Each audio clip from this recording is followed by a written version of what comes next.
बाद एक बार फिर थोड़ा स्वागत है न्यूज़ 18 पंजाब हरियाणा हिमाचल दे मेगा शो एजेंडा पंजाब दे विच गलबात हो रही है। पंजाब सरकार दे 4 सालां दे लेखा जोखा लिया जा रहा है। सरकार दे मंत्रियों तो पूरी कैबिनेट दे मंत्री जो एक एक करके साडे नाल जुड़ रहे ने, आपो अपने विभागां दा लेखा जोखा दे रहे ने कि 4 साल दे विच किस तरीके दे नाल ओ वादे जो कीते सी ओ वफा कर पाए ने ते जो 1 साल बचिया है उस 1 साल दे विच किस तरीके दा रोड मैप रहन वाला है, कि एजेंडा सरकार दा रहन वाला है, कि टीचा सरकार ने मिथ्या होया है। दावा तां बेशक कीता है कि 80% तो वध असीं वादे जो पूरे कर लेने, हालांकि विरोधी इस ते सवाल खड़े करदे ने, आम जनता भी एतराज करदी है, पर उस एतराज नूं हुण जो 1 साल बचिया है उस दे विच सरकार दे लई एक वड्डी चुनौती जरूर है, क्योंकि एक पासे कोरोना दा कहर है, दूजे पासे किसानी अंदोलन है ते 1 साल चुनौतियां भरपूर है। अजिहे च की रोड मैप रहन वाला है वो भी जाणांगे, वख-वख विभागां दे विच किन्ना कि विकास होया वो जान रहे हां। तो हुण गल करांगे नौजवानी दी। नौजवान जो देश दी रीढ़ दी हड्डी हुंदे ने, तो पंजाब दी जेकर गल करिए तो पंजाब सरकार ने जिहड़े वादे कीते सी उन्हां दे विचों घर घर रोजगार भी एक वादा सी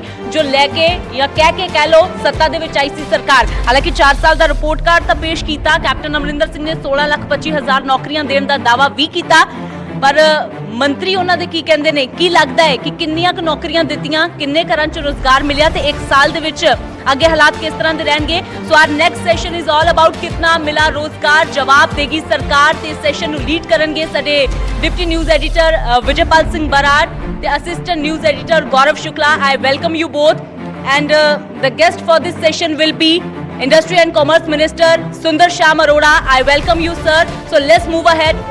गौरव एंड विजय। शुक्रिया अमृत, बहुत बहुत धन्यवाद।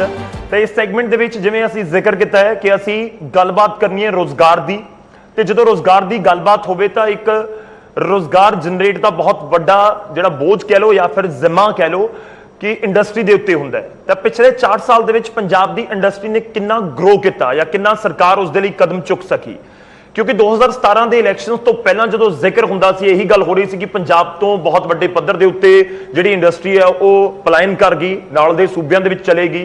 तो पिछले 4 साल दे विच किन्नी इंडस्ट्री असीं वापस लैके आए हैं, किन्नी लिया सके, या अगले 1 साल का रोड मैप की है, इस दे उत्ते असीं गलबात करांगे। साडे नाल मंत्री साहब मौजूद होणगे। विजय, बहुत बहुत स्वागत है अरोड़ा साहब साडे नाल जुड़न लई, क्योंकि पंजाब के लोगों के बड़े सारे सवाल ने। 4 साल पूरे हो गए तुहाडी सरकार नूं, रोजगार के वादे तुसीं कीते, इंडस्ट्री नूं लियाउण दे वादे तुसीं कीते, पंजाब नूं अगे लिजाण दे वादे कीते, बहुत सारियां गल्लां बातां। और जदों 4 साल ऑलमोस्ट एक तरीके का बहुत वड्डा पीरीयड हुंदा है, तुसीं हुण आखिरी साल है और इलैक्शन ईयर च जाना है, और लोग उन्हां दावियां दा उन्हां वादियां दा हिसाब मंगदे हैं, और असीं लोगों की जुबान बन के उन्हां दे सवालों नूं तुहाडे तक पहुँचाउणा असीं एक माध्यम है, और साडा फर्ज है, एक नैतिक जिम्मेवारी हुंदी है कि जो सरकार ने वादे दावे कीते सी लोकां तक उहदी सही जानकारी पहुँचाइए। बहुत बहुत धन्नवाद, तुसीं साडे नाल जुड़े हो। गलबात आपां शुरुआत जिवें गौरव ने कहा कि बेरोजगारी वाले उहदे तो ही करदे हैं एजेंडे तो। तुहाडा महकमा इंडस्ट्री है, बड़ा चैलेंजिंग है। जिहड़े मोहरी महकमे हुंदे आ 3-4 उन्हां च जिक्र आउंदा है जदों किते सरकार दे वादिआं दा, तां सब तो पहलां कहंदे आ कि तुसीं सूबे नूं अगे लिजाण लई की कीता, इंडस्ट्री लई की कीता, रोजगार लई की कीता। सो शुरुआत रोजगार तो, क्योंकि इहदे विच नुक्ताचीनियां भी बहुत होंदियां रहीआं और इहदे ते सवाल भी बड़े उठते रहे हैं। सब तो चैलेंजिंग है जिवें मैं कह चुकिया। सर, सब तो पहले तो मैं न्यूज़ 18 का धन्नवाद करना चाहुंदा कि इस प्लेटफार्म पर आके सानू 4 साल की सरकार का जो असी काम किया है, कोई न्यूज़ दईए कई बार लगती है कई बार नहीं लगती, लेकिन मैनू तुसी मौका दिता है कि मैं इनू डिटेल विच तुहाडे राहीं लोकां तक पहुँचा सकां कि जिहड़ी साडी इंडस्ट्री डिपार्टमेंट ने 4 साल दे विच की कीता। इहदे लई मैं तुहाडे चैनल दा तुहाडा थैंकफुल है कि तुसी मैनू मौका दिता। तुहाडा क्वेश्चन सी रोजगार का जी। जिस वेले मानयोग मुख मंत्री कैप्टन अमरिंदर सिंह जी साडी सारी टीम 2017 ਦੇ ਵਿੱਚ ਲੋਕਾਂ ਦੇ ਵਿਚਕਾਰ ਗਈ ਸੀ, ਤੇ ਉਸ ਵੇਲੇ ਬਹੁਤ ਵੱਡਾ ਚੈਲੰਜ ਸੀ ਸਾਡੇ ਲਈ, ਜਿਹੜਾ ਸਾਡਾ ਨੌਜਵਾਨ ਸੀ ਪੰਜਾਬ ਦਾ, ਉਹ ਬਹੁਤ ਵੱਡੀ ਮਾਤਰਾ ਦੇ ਵਿੱਚ ਡਰੱਗ ਵੱਲ ਜਾ ਰਿਹਾ ਸੀ। ਉਹ ਸਾਡੇ ਲਈ ਬੜਾ ਵੱਡਾ ਚੈਲੰਜ ਸੀ ਕਿ ਇਹਨਾਂ ਬੱਚਿਆਂ ਨੂੰ ਅਸੀਂ ਡਰੱਗ ਤੋਂ ਕਿੱਦਾਂ ਵਾਪਸ ਲੈ ਕੇ ਆਣਾ ਹੈ, ਜਿਹੜੀ ਅਨਐਮਪਲੋਇਮੈਂਟ ਹੈ ਇਹ ਕਿਸ ਤਰੀਕੇ ਖਤਮ ਕਰਨੀ ਹੈ। ਤੇ ਇੱਕ ਮਾਨਯੋਗ ਮੁੱਖ ਮੰਤਰੀ ਜੀ ਨੇ ਉਦੋਂ ਕਿਹਾ ਸੀ ਕਿ ਮੇਰਾ ਜਿਹੜਾ ਸਟੇਟ ਹੈ एक किसानी प्रधान सूबे के नाम नाल जानिया जाता है। ठीक है, मेरा मेरा प्रयास होएगा, मेरी कोशिश होएगी कि ये इंडस्ट्री हब ना भी पंजाब जानिया जाए। ये मानयोग मुख्यमंत्री ने बहुत बड़े प्रयास किए। उहदे लई एक 2017 के अंदर साडी इंडस्ट्रीयल पॉलिसी बनी। वो जिहड़ी पॉलिसी बनी देश की सब तो बेहतरीन पॉलिसी, ਉਹਦੇ ਵਿੱਚ ਜਿੰਨੀਆਂ ਵੀ ਇਹਨਾਂ ਦੀਆਂ ਇੰਸਟੀਟਿਊਸ਼ਨ ਨੇ, ਜਿੰਨੇ ਵੀ ਇਹਨਾਂ ਦੀਆਂ ਮਤਲਬ ਸੁਸਾਇਟੀਆਂ ਨੇ ਇੰਡਸਟਰੀ ਦੀਆਂ, ਇਹਨਾਂ ਨੂੰ ਸੱਦਿਆ ਗਿਆ, ਇਹਨਾਂ ਨੂੰ ਦੱਸਿਆ ਗਿਆ ਕਿ ਤੁਹਾਡੀ ਆਹ ਪਾਲਿਸੀ ਬਣ ਰਹੀ ਹੈ, ਤੁਸੀਂ ਇਹਦੇ 'ਚ ਕੁਝ ਚੇਂਜ ਚਾਹੁੰਦੇ ਹੋ।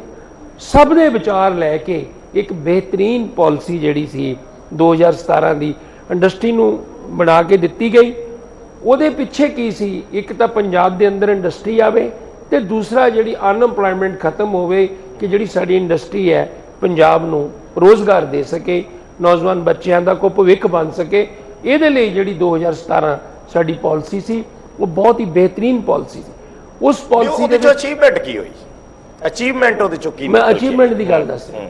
ਉਹਦੇ ਵਿੱਚ ਪਹਿਲੀਆਂ ਸਰਕਾਰਾਂ ਤੁਸੀਂ ਦੇਖੀਆਂ, ਤੁਸੀਂ ਬੜੇ ਸੀਨੀਅਰ ਪੱਤਰਕਾਰ ਹੋ, ਪਹਿਲਾਂ ਐਮਓਯੂ ਹੋਇਆ ਕਰਦੇ ਸੀ, ਬੜੇ ਬੜੇ ਕਰੋੜਾਂ ਰੁਪਏ ਦੀ ਇਨਵੈਸਟਮੈਂਟ ਕਰਕੇ 30000 ਕਰੋੜ 40000 ਕਰੋੜ 70000 ਕਰੋੜ ਕਿੰਨੇ ਫਿਗਰਾਂ ਜਿਵੇਂ ਅਸੀਂ ਪਹਿਲਾਂ ਗੱਲ ਕਰ ਰਹੇ ਸੀ। ਫਸਟ ਆਫ ਆਲ ਅਸੀਂ ਵੀ ਐਮਓਯੂ ਕੀਤੇ, ਕੋਈ 52000 ਕਰੋੜ ਦੇ ਐਮਓਯੂ ਹੋਏ ਤਾਂ ਸੀਐਮ ਸਾਹਿਬ ਨੇ ਕਿਹਾ ਕਿ ਐਮਓਯੂ ਖਤਮ ਕਰ ਦਿਓ, ਡਾਇਰੈਕਟ ਇਨਵੈਸਟਮੈਂਟ ਕਰੋ। ਉਹਦੇ ਵਿੱਚ ਅਸੀਂ 25000 ਕਰੋੜ ਦੀ ਇਨਵੈਸਟਮੈਂਟ ਕੀਤੀ। ਬਾਕੀ ਵੇ ਇੱਕ ਸਮਿਟ ਹੋਇਆ ਇੱਥੇ, ਜਿਹੜੀ ਸਾਡੀ ਬੈਕਬੋਨ ਹੈ ਐਮਐਸਐਮਈ ਮਾਈਕਰੋ ਇੰਡਸਟਰੀ, ਉਹਨਾਂ ਦੇ ਨਾਲ ਅਸੀਂ ਬਾਹਰੋਂ ਸਾਡੇ 4 ਕੰਪਨੀਆਂ ਦੁਬਈ, ਜਰਮਨ 4 ਕੰਟਰੀਆਂ ਤੋਂ ਆਈਆਂ, ਉਹਨਾਂ ਦੇ ਨਾਲ ਅਸੀਂ ਉਹਨਾਂ ਨੂੰ ਮਿਲਾਇਆ ਕਿ ਤਾਂ ਜੋ ਇਹ ਚੀਜ਼ ਬਣਾਉਂਦੇ ਨੇ ਉਹਨਾਂ ਨੂੰ ਸਪਲਾਈ ਕਰ ਸਕਣ, ਉਹਨਾਂ ਨੂੰ ਕਿਹੜਾ ਰॉ ਮਟੀਰੀਅਲ ਚਾਹੀਦਾ ਉਹ ਇੱਥੋਂ ਲੈ ਸਕਣ।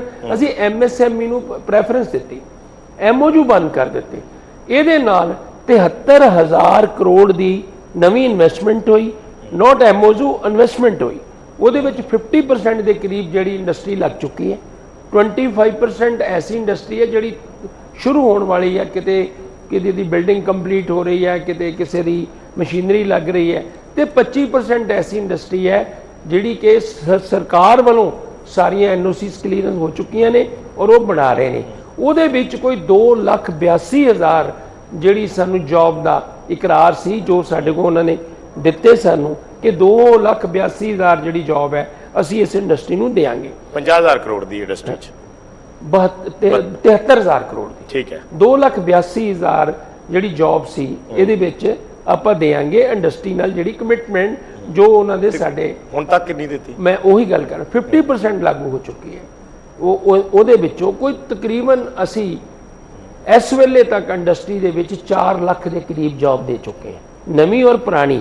ਜਿੱਦਾਂ ਤੁਹਾਡੇ ਮੈਂ ਆਪਾਂ ਨਾਲ ਮੈਂ ਤੁਹਾਡੇ ਨਾਲ ਗੱਲ ਕਰਾਂ, ਜਿਹੜੇ ਤੁਹਾਡੇ ਵਿਰੋਧੀ ਪਾਰਟੀਆਂ ਨੇ, ਕਿਉਂਕਿ ਆਪੋਜੀਸ਼ਨ ਹਮੇਸ਼ਾ ਸਵਾਲ ਚੱਕਦੀ ਹੈ, ਵਿਧਾਨ ਸਭਾ ਦੇ ਵਿੱਚ ਕੁਐਸਚਨ ਹੁੰਦੇ ਆ, ਸਵਾਲ ਜਵਾਬ ਹੁੰਦੇ ਆ, ਉਹ ਕਹਿੰਦੇ ਵੀ ਕਿਸੇ ਨੇ ਕੋਈ ਆਪਣੀ ਕੈਪੈਸਿਟੀ ਨਾਲ ਵੀ ਕਿਤੇ ਜੌਬ ਹਾਸਲ ਕੀਤੀ ਹੈ, ਸਰਕਾਰ ਚੱਕ ਕੇ ਉਹਦਾ ਨਾਮ ਆਪਣੀ ਲਿਸਟ 'ਚ ਪਾ ਲੈਂਦੀ ਹੈ। ਅਸੀਂ ਦੇਖੋ ਇਹ ਪਹਿਲੀ ਵਾਰ ਹੋਇਆ, ਮਾਨਯੋਗ ਮੁੱਖ ਮੰਤਰੀ ਨੇ ਕੀ ਕੀਤਾ ਕਿ 10 ਕਰੋੜ ਦੀ ਇਨਵੈਸਟਮੈਂਟ ਤੱਕ ਅਸੀਂ ਪੋਰਟਲ ਬਣਾਤੇ, ਡਿਪਟੀ ਕਮਿਸ਼ਨਰ ਨੂੰ ਅਧਿਕਾਰ ਦੇ ਦਿੱਤੇ ਕਿ ਤੁਸੀਂ ਕੋਈ ਵੀ ਇੰਡਸਟਰੀ 10 ਕਰੋੜ ਤੱਕ ਦੀ ਇਨਵੈਸਟਮੈਂਟ ਚਾਹੁੰਦੀ ਹੈ ਤੇ ਤੁਸੀਂ ਇਹਨੂੰ ਸੈਂਕਸ਼ਨ ਦੇ ਦਿਓ ਕਿ ਲੋਕਾਂ ਨੂੰ ਇੱਥੇ ਚੰਡੀਗੜ੍ਹ ਧੱਕੇ ਨਾ ਖਾਣੇ ਪੈਣ, ਇੱਕ ਛੱਤ ਦੇ ਥੱਲੇ ਸਾਰੇ ਕੰਮ ਹੋ ਸਕਣ।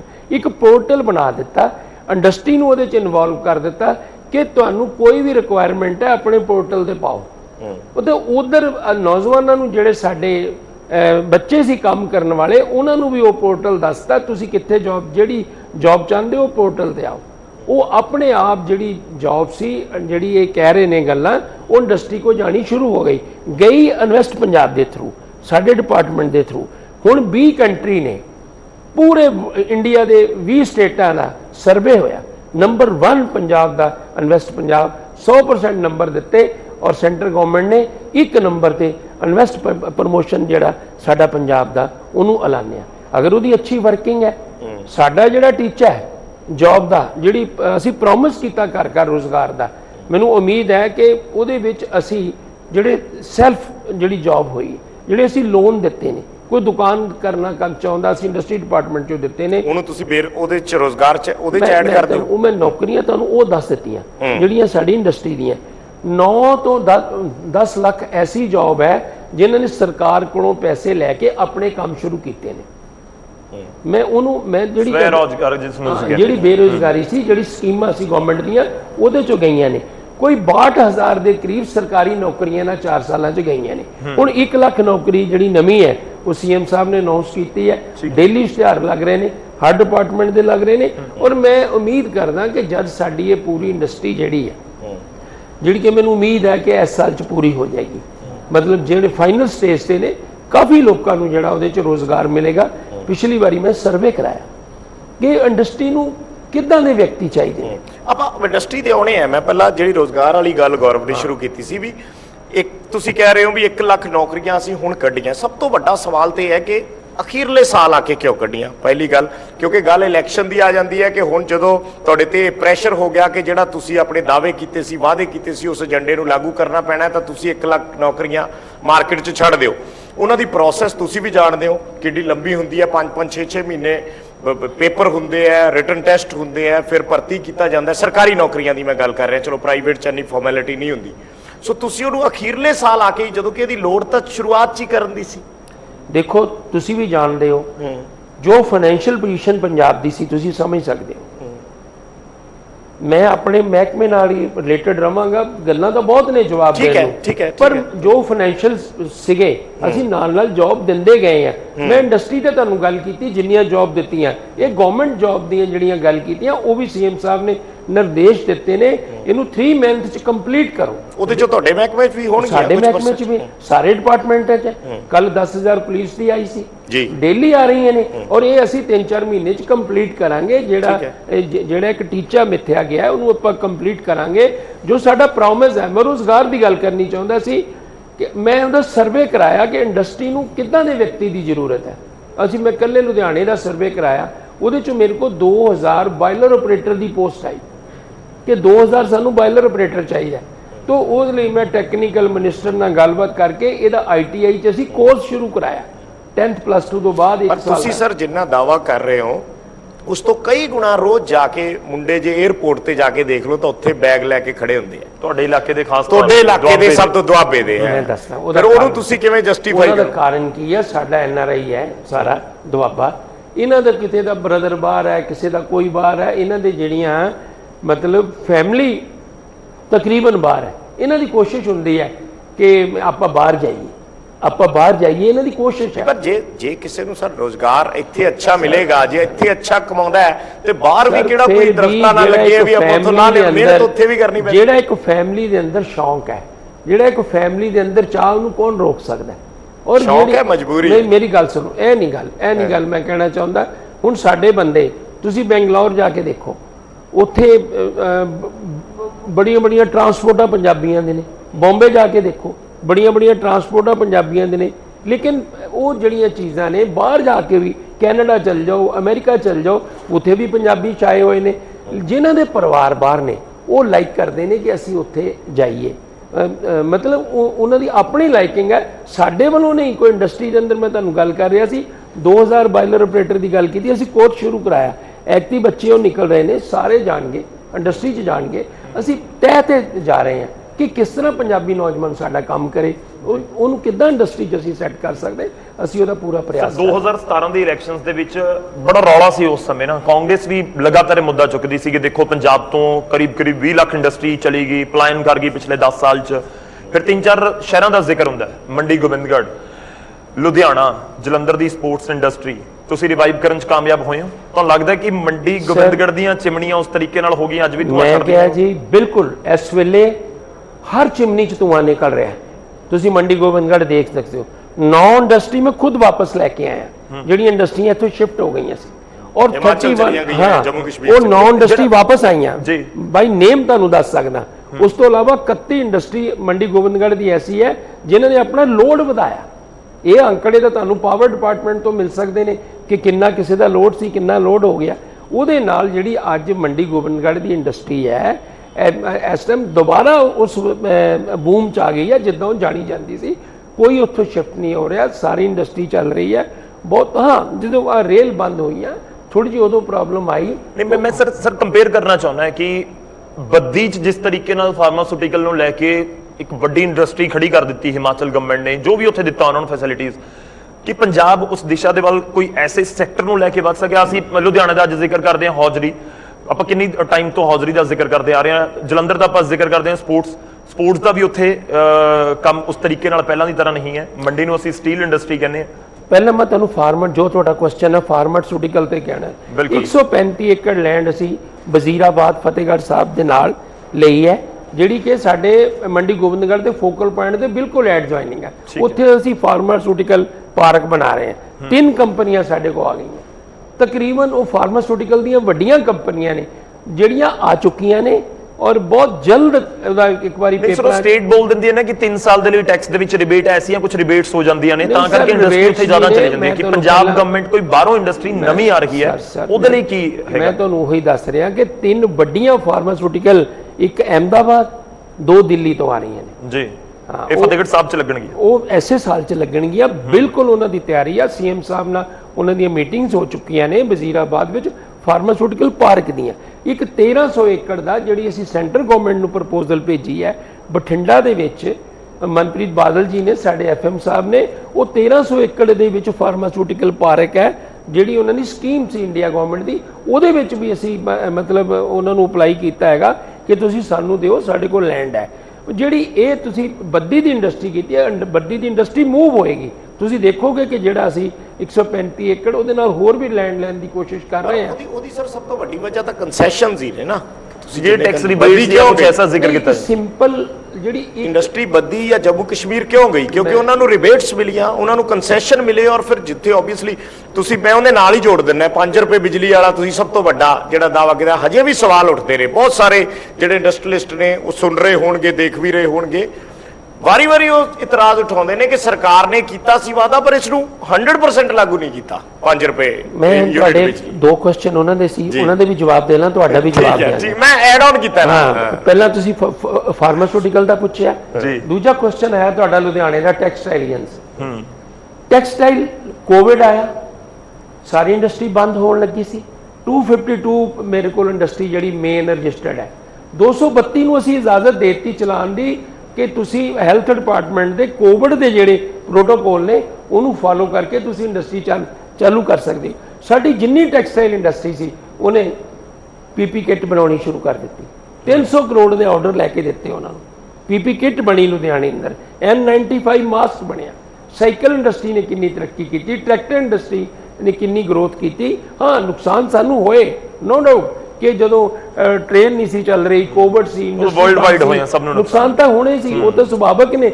ਲੇਕਿਨ ਜਿਸ ਤਰ੍ਹਾਂ ਮਾਨਯੋਗ ਮੁੱਖ ਮੰਤਰੀ ਕੈਪਟਨ ਅਮਰਿੰਦਰ ਸਿੰਘ ਦੀ ਸੋਚ ਸੀ ਇੰਡਸਟਰੀ ਦੇ ਪ੍ਰਤੀ, ਜਿੱਦਾਂ ਸਾਨੂੰ ਫ੍ਰੀ ਹੈਂਡ ਕੀਤਾ ਗਿਆ ਸੀ, ਮੈਂ ਸਮਝਦਾ ਕਿ ਪੰਜਾਬ ਦੀ ਜਿਹੜੀ ਇੰਡਸਟਰੀ ਹੈ ਅਸੀਂ ਗਰੋਥ ਕੀਤਾ ਹੈ। ਅਰੋੜਾ ਜੀ ਸੰਤੁਸ਼ਟ ਨੇ ਮੰਡੀ ਗੋਬਿੰਦਗੜ੍ਹ, ਲੁਧਿਆਣਾ ਔਰ ਜਲੰਧਰ ਤੋਂ ਕਿ ਮੈਂ ਰਿਵਾਈਵ ਕਰਨ ਦੀ ਜੋ ਸੋਚੀ ਸੀ ਉਹ ਕਰ ਗਿਆ? ਬਿਲਕੁਲ ਕਰ ਗਏ ਆ। ਕੋਈ ਕੁਐਸਚਨ ਤੁਸੀਂ ਪੁੱਛ ਸਕਦੇ ਹੋ।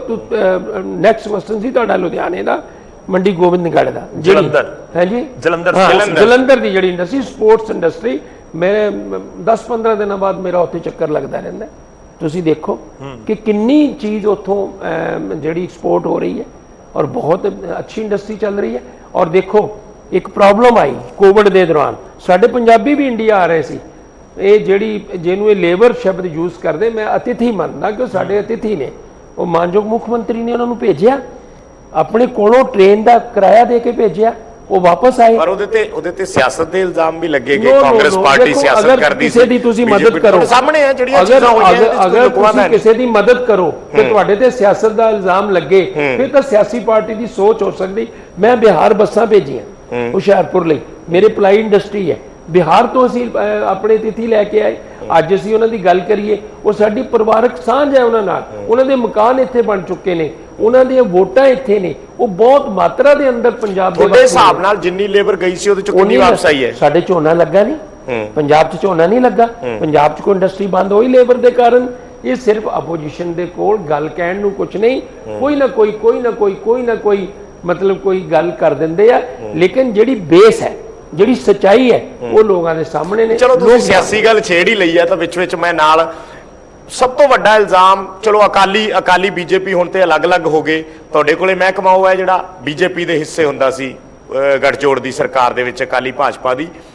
ਹਰ ਵਾਰ ਜਦੋਂ ਕਦੇ ਸੁਖਬੀਰ ਬਾਦਲ ਹੋਰਾਂ ਦੀ ਮੈਂ ਇੰਟਰਵਿਊ ਕੀਤੀ, ਉਹਨਾਂ ਨੇ ਸਪਸ਼ਟ ਤੌਰ ਤੇ ਇਹ ਗੱਲ ਕਹੀ ਕਿ ਅਸੀਂ ਬਾਹਰ ਜਾਂਦੇ ਸੀ, ਅਸੀਂ ਇੰਡਸਟਰੀਲਿਸਟ ਨੂੰ ਮਿਲਦੇ ਸੀ, 1 ਸਾਲ ਕਰਦੇ ਸੀ, ਹਰ ਸਾਲ ਇਨਵੈਸਟ ਪੰਜਾਬ ਕਰਾਉਂਦੇ ਸੀ। ਇਸ ਸਰਕਾਰ ਨੇ ਸਾਰਾ ਕੁਝ ਬੰਦ ਕਰਤਾ ਔਰ ਸਾਡੀਆਂ ਚਲਾਈਆਂ ਹੋਈਆਂ ਸਕੀਮਾਂ ਨੂੰ ਵੀ ਅੱਗੇ ਲਾਗੂ ਨਹੀਂ ਕਰ ਪਾਏ, ਬਹੁਤ ਸਕੀਮਾਂ ਬੰਦ ਕਰਤੀਆਂ।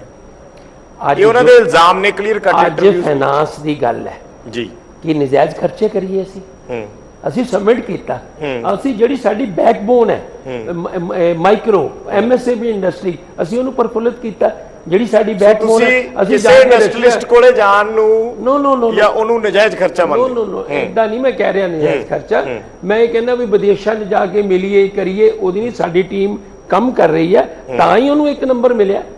ਪੂਰੇ ਦੇਸ਼ ਪੰਜਾਬ ਪੂਰੇ ਇੰਡੀਆ ਦੇ ਅੰਦਰ 20 ਸਟੇਟਾਂ ਦੇ ਸਰਵੇ ਹੋਏ, ਨੰਬਰ 1 ਪੰਜਾਬ ਇਨਵੈਸਟ ਪੰਜਾਬ ਨੂੰ ਮਿਲਿਆ। ਕਿਉਂ ਮਿਲਿਆ? ਕਿ ਉਹਨਾਂ ਦੀ ਵਰਕਿੰਗ ਹੈ। ਮੈਂ ਜਿਹੜੀ ਤੁਸੀਂ ਕਹਿੰਦੇ ਅਸੀਂ ਸਬਮਿਟ ਕਰਾਉਂਦੇ ਸੀ, ਅਸੀਂ ਐਮਓਯੂ ਬੰਦ ਕਰ ਦਿੱਤੇ। ਐਮਓਯੂ ਕਰਾਣੇ ਜਿੰਨੇ ਮਰਜ਼ੀ ਕਰਾ ਲਓ, ਇੰਪਲੀਮੈਂਟੇਸ਼ਨ ਹੋਣੀ ਚਾਹੀਦੀ ਹੈ, ਉਹ ਕੰਮ ਹੋਣਾ ਚਾਹੀਦਾ। ਅਸੀਂ ਮਾਨਯੋਗ ਮੁੱਖ ਮੰਤਰੀ ਦਾ ਇੱਕੋ ਹੀ ਸੀ ਕਿ ਐਮਓਯੂ ਬੰਦ ਕਰ ਦਿਓ। ਅਸੀਂ ਐਮਓਯੂ ਬੰਦ ਕਰ ਦਿੱਤੇ। ਅਸੀਂ ਉਹਨੂੰ ਰੀਅਲ ਲੈ ਕੇ ਆਏ ਕਿ ਲੋਕ ਸਾਡੇ ਕੋਲ ਨਹੀਂ। ਐਮਓਯੂ ਦਾ ਸਿਰਫ ਇਹੀ ਸੀ ਬੰਦ ਕਰਨ ਦਾ ਮਕਸਦ ਵੀ ਪਿਛਲੀ ਸਰਕਾਰ ਨੇ ਸ਼ੁਰੂ ਕੀਤੇ ਸੀ ਤੇ ਆਪਾਂ ਉਹਦੇ ਚ ਕੁਝ ਨਵਾਂ ਕਰਨਾ ਹੈ, ਉਹਨੂੰ ਚੇਂਜ ਕਰ ਦੇਣਾ। ਇਹ ਮਕਸਦ ਨਹੀਂ ਸੀ। ਕਰੋੜਾਂ ਦੇ ਪੇਪਰਾਂ ਦੇ ਵਿੱਚ ਆ ਜਾਂਦਾ ਸੀ ਇੰਨੇ 100 ਕਰੋੜ ਦੇ ਐਮਓਯੂ, ਉਹ ਕਿੱਥੇ ਹੈ? ਇੰਪਲੀਮੈਂਟੇਸ਼ਨ ਉਹਨਾਂ ਦੀ ਕਿੱਥੇ ਹੈ? ਇਸ ਚੀਜ਼ ਨੂੰ ਖਤਮ ਕਰਕੇ ਇੱਕ ਜੈਨੂਇਨ ਤਰੀਕੇ ਦੇ ਨਾਲ ਇਨਵੈਸਟਮੈਂਟ ਆ ਸਕੇ ਇੰਡਸਟਰੀ ਇੱਥੇ। ਟੀਮਾਂ ਸਰ ਉਹੀ ਨੇ, ਅਫਸਰ ਸਾਰੇ ਉਹੀ ਨੇ। ਨਹੀਂ ਮੇਰੀ ਗੱਲ ਉੱਤੇ ਫਿਰ ਨੰਬਰ 1 ਮਿਲਿਆ। ਨੰਬਰ 1 ਮਿਲਿਆ ਕਿਉਂ ਮਿਲਿਆ? ਵਰਕਿੰਗ ਤੋਂ ਮਿਲਿਆ ਨਾ। ਇਹ ਨਹੀਂ ਗੱਲ ਹੈ ਕਿ ਵੀ ਮੈਂ ਸਕੀਮਾਂ ਹੋਈ ਨੇ। ਸਕੀਮਾਂ ਦਾ ਇਨਵੈਸਟਮੈਂਟ ਲਿਆਉਣੀ ਹੈ। ਜਿਹੜਾ ਵੀ ਤੁਸੀਂ ਅਫਸਰ ਲਗਾਓਗੇ ਉਹਦੀ ਕੋਸ਼ਿਸ਼ ਹੋਏਗੀ ਕਰਨ ਦੀ। ਜਿਹੜਾ ਅੱਛਾ ਕੰਮ ਕਰਦਾ ਉਹਨੂੰ ਟ੍ਰਾਂਸਫਰ ਕਿਉਂ ਕਰਨਾ ਹੈ? ਮੈਨੂੰ ਦੱਸੋ। ਜਿਹੜਾ ਅੱਛਾ ਕੰਮ ਕਰ ਰਿਹਾ ਉਹਨੂੰ ਬਦਲਣਾ ਕਿਉਂ ਹੈ? ਬਾਕੀ ਪੰਜਾਬ ਦਾ ਇੰਡਸਟਰੀ ਆ ਰਹੀ ਹੈ, ਕਿਸੇ ਕਿਸਮ ਦੀ ਕੋਈ ਦਿੱਕਤ ਨਹੀਂ, ਕੋਈ ਪਰੇਸ਼ਾਨੀ ਨਹੀਂ। ਜੋ ਸਾਡੇ 2017 ਦੇ ਪ੍ਰੋਮਿਸ ਹੈਗੇ ਆ, ਅਸੀਂ ਉਹਨੂੰ ਬਿਲਕੁਲ ਬਿਲ ਪੂਰੇ ਕਰਾਂਗੇ। 5 ਰੁਪਏ ਯੂਨਿਟ ਬਿਜਲੀ ਵਾਲਾ ਸਵਾਲ ਬੜਾ ਇੰਪੋਰਟੈਂਟ ਹੈ, ਕਿਉਂਕਿ ਹਰ ਵਪਾਰੀ ਜਿਹੜਾ ਹੈ ਉਸ ਦੇ ਨਾਲ ਲੱਗਦੇ ਨੇ ਕਿ ਹੁਣ ਵੀ ਟੈਕਸ ਟੁਕਸ ਪਾ ਕੇ 7.70 ਰੁਪਏ ਪੈ ਜਾਂਦੀ ਹੈ, ਜਿਹੜੇ ਤੁਸੀਂ ਵਾਅਦਾ ਕੀਤਾ ਸੀ 5 ਰੁਪਏ ਵਾਲਾ। ਅਸੀਂ ਬਿਜਲੀ ਬਿਲਕੁਲ 5 ਰੁਪਏ ਯੂਨਿਟ ਦੇ ਰਹੇ ਹਾਂ। ਜਿਹੜੇ ਉੱਪਰ ਟੈਕਸਿਸ ਨੇ, ਜਿਹੜੀ 24 ਆਵਰ ਫੈਕਟਰੀ ਚੱਲ ਰਹੀ ਹੈ ਉਹਨੂੰ 5 ਰੁਪਏ ਤੋਂ ਵੀ ਘੱਟ ਪੈ ਰਿਹਾ।